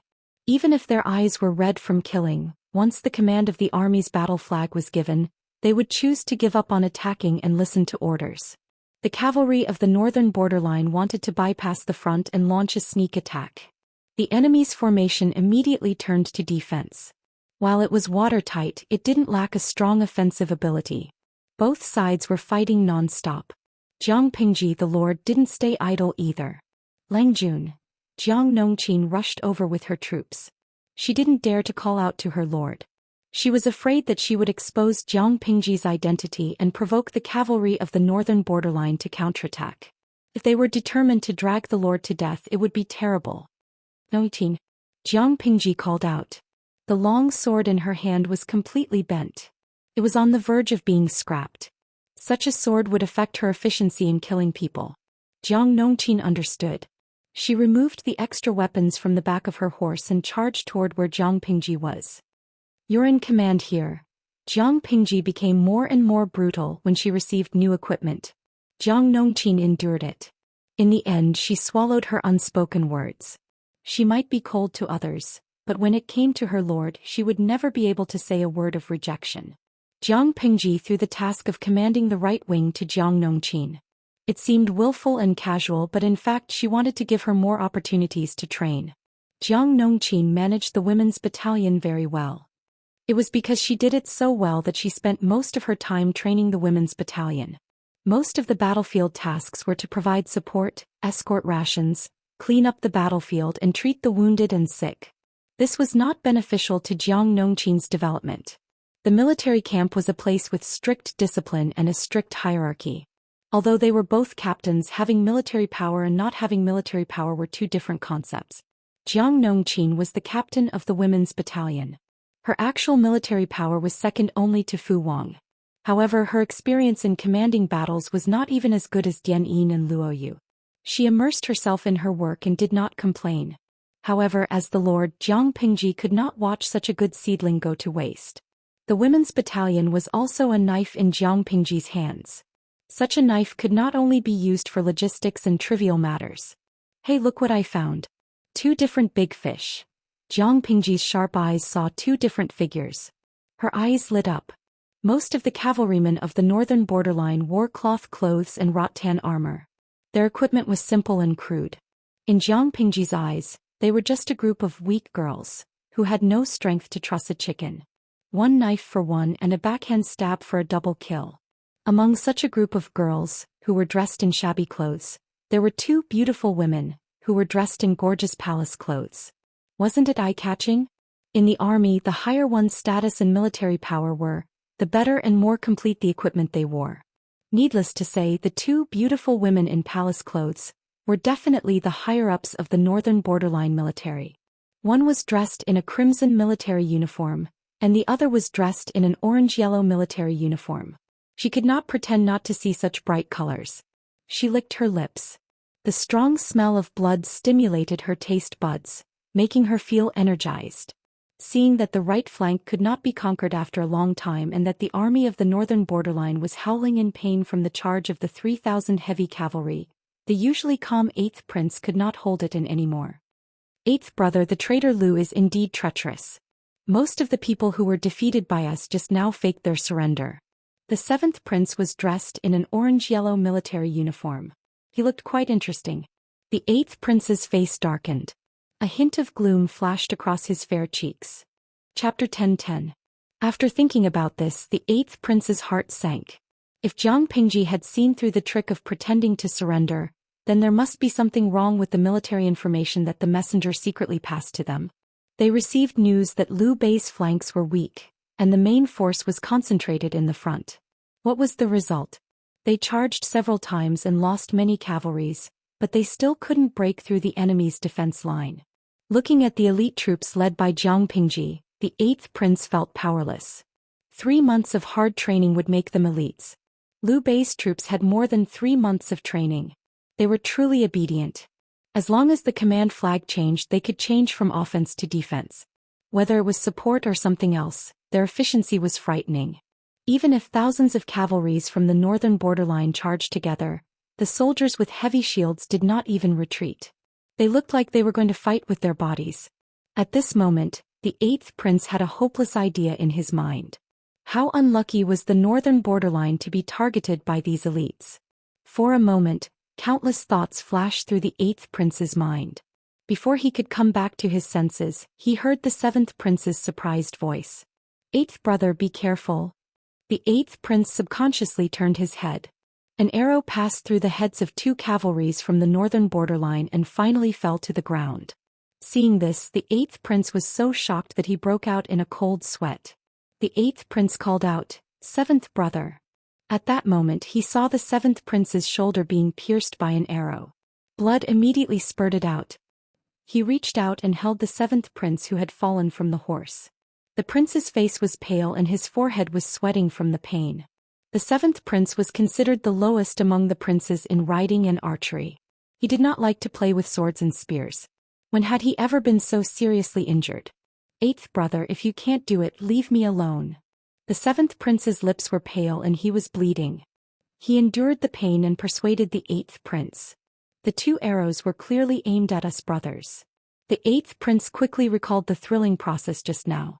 As the seventh prince said, the 2 arrows were aimed at them. What nonsense are you talking about? If I leave you behind, am I still human? Although the 9 princes of the northern borderline hurt each other, the 7th prince had always taken care of the 8th prince. The 8th prince was not a heartless person. How could he leave his brother behind at this time? It was at this time that a disturbance came from 1,000 feet away. Shouts of killing soared to the heavens. Taking a closer look, he saw that the leading general's eyes were red from killing. He led his men and tore a path out, killing the northern frontier cavalry. The 8th prince took a look and was very sure who had shot the 2 arrows just now. Do you really think there's no one in the northern borderline? The invincible cavalry had stumbled here, unable to break through the enemy's line of defense, which made the 8th prince extremely embarrassed. He reorganized the remaining soldiers around him and planned to compete with Jiang Pingji. No matter how valiant a general was, he was still a human, not a god. As long as one was human, there would come a time when one would run out of energy. Don't look at how this little general had defeated 3 people in a row, but his stamina was probably almost depleted. He could kill a dozen cavalrymen by himself, but he could charge all the way to him and kill more than 100 cavalrymen? The 8th prince steadied his mind. However, he soon miscalculated. Not only did Jiang Pingji not show any signs of exhaustion, but she became more and more courageous as she fought. 1 slash to kill a little kid. He had already surpassed God. When the distance between them was less than 500 feet, the 8th prince completely panicked. 500 feet was not far, but it was not close either. The 8th prince was sure that the other party was looking at him and smiling at him with blood-stained eyes. Good boys, follow me and kill them. Capture these 2 soft and tender people alive. Jiang Pingji killed the cavalrymen who were surging forward and cut off their long spears. Her attitude was unruly and arrogant. Kill them. Most of the audience was attracted by the fierce fighting on the battlefield. A few of them noticed Jiang Pingji's side. Following Jiang Pingji's valiant posture, which was as if she was cutting melons and vegetables, her fangirls and fangirls were frantically calling her. Shuangyi, I'm cheering for the streamer. She's so handsome that she's straightened up as straight as a mosquito coil. Shifacey K. The streamer is totally acting like a gangster. What do you mean by capture these 2 soft and tender people alive? Yabao Qingshi, sob, I'm more tender than them. When are you going to capture me? Kuba Bajeti, ever since I watched my Pingping's live stream, I feel like I'm more aggressive than my boyfriend. I attack him until his legs turn to jelly. If she didn't attack, how could she be called aggressive? Seeing that the 2 prey were about to escape, Jiang Pingji immediately gave orders to Little White. No prey that I've set my eyes on can escape. It was not easy for the 8th prince to evacuate with his men. The surroundings were in chaos. The cavalrymen were caught in a chaotic battle. Not only could they not give full play to their advantage and speed, but it was also easy to cause crowding and trampling. Jiang Pingji led her men and killed all the way. It was like a sharp blade stabbing into the enemy's flesh. He pulled the blade horizontally and tore a huge hole. The 8th prince panicked and called for his guards to help him and the 7th prince escape. But how could his guards be a match for Jiang Pingji? At this moment, a noose fell from the sky and caught him. Before the 8th prince could react, the rope suddenly tightened and a majestic force came from behind him, pulling him backward and forcing him to fall from the horse's back, causing him to tumble. That was not the end. He was dragged along by the rope and there were horse hooves all around him. The 8th prince's right leg was trampled by a horse's hoof. The bone in his leg made a bone-cracking sound and he fainted from the pain. Before the 8th prince was trampled to death, Jiang Pingji pulled him up and threw him onto the back of another masterless warhorse, as if throwing something away. 8th brother. Everything happened too suddenly. When the 7th prince reacted, the 8th prince had already been dragged to the ground by Jiang Pingji's rope. His eyes were bloodshot with hatred. The seventh prince used his intact arm to pull out the big sword at his waist and rode toward Jiang Pingji. A hero saving the damsel in distress? If you want to save someone, look at who your grandfather is. Jiang Pingji did not take him seriously at all. She just stabbed his lower abdomen with the handle of the sword. Although it was not fatal, the seventh prince had the illusion that he had been trampled by a horse's hoof. Jiang Pingji used the extra rope to tie the seventh prince's neck. Very good. Captive +1. Look at the armor on your bodies. It's pretty good. Your status in the northern borderline should not be low, right? Jiang Pingji, who had killed until her face was covered in blood, finally had the time to care about her captive. The seventh prince was still somewhat conscious. Blood was flowing from the corner of his mouth, and his eyes were full of monstrous hatred. What do you hate? Jiang Pingji sneered.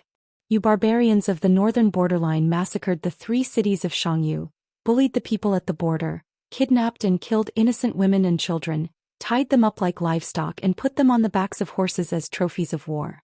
When did you ever think that this day would come?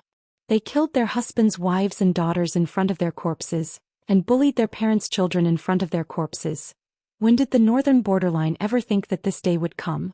Jiang Pingji would not use such a despicable method to humiliate them, because whoever did such a thing, no matter who it was a beast.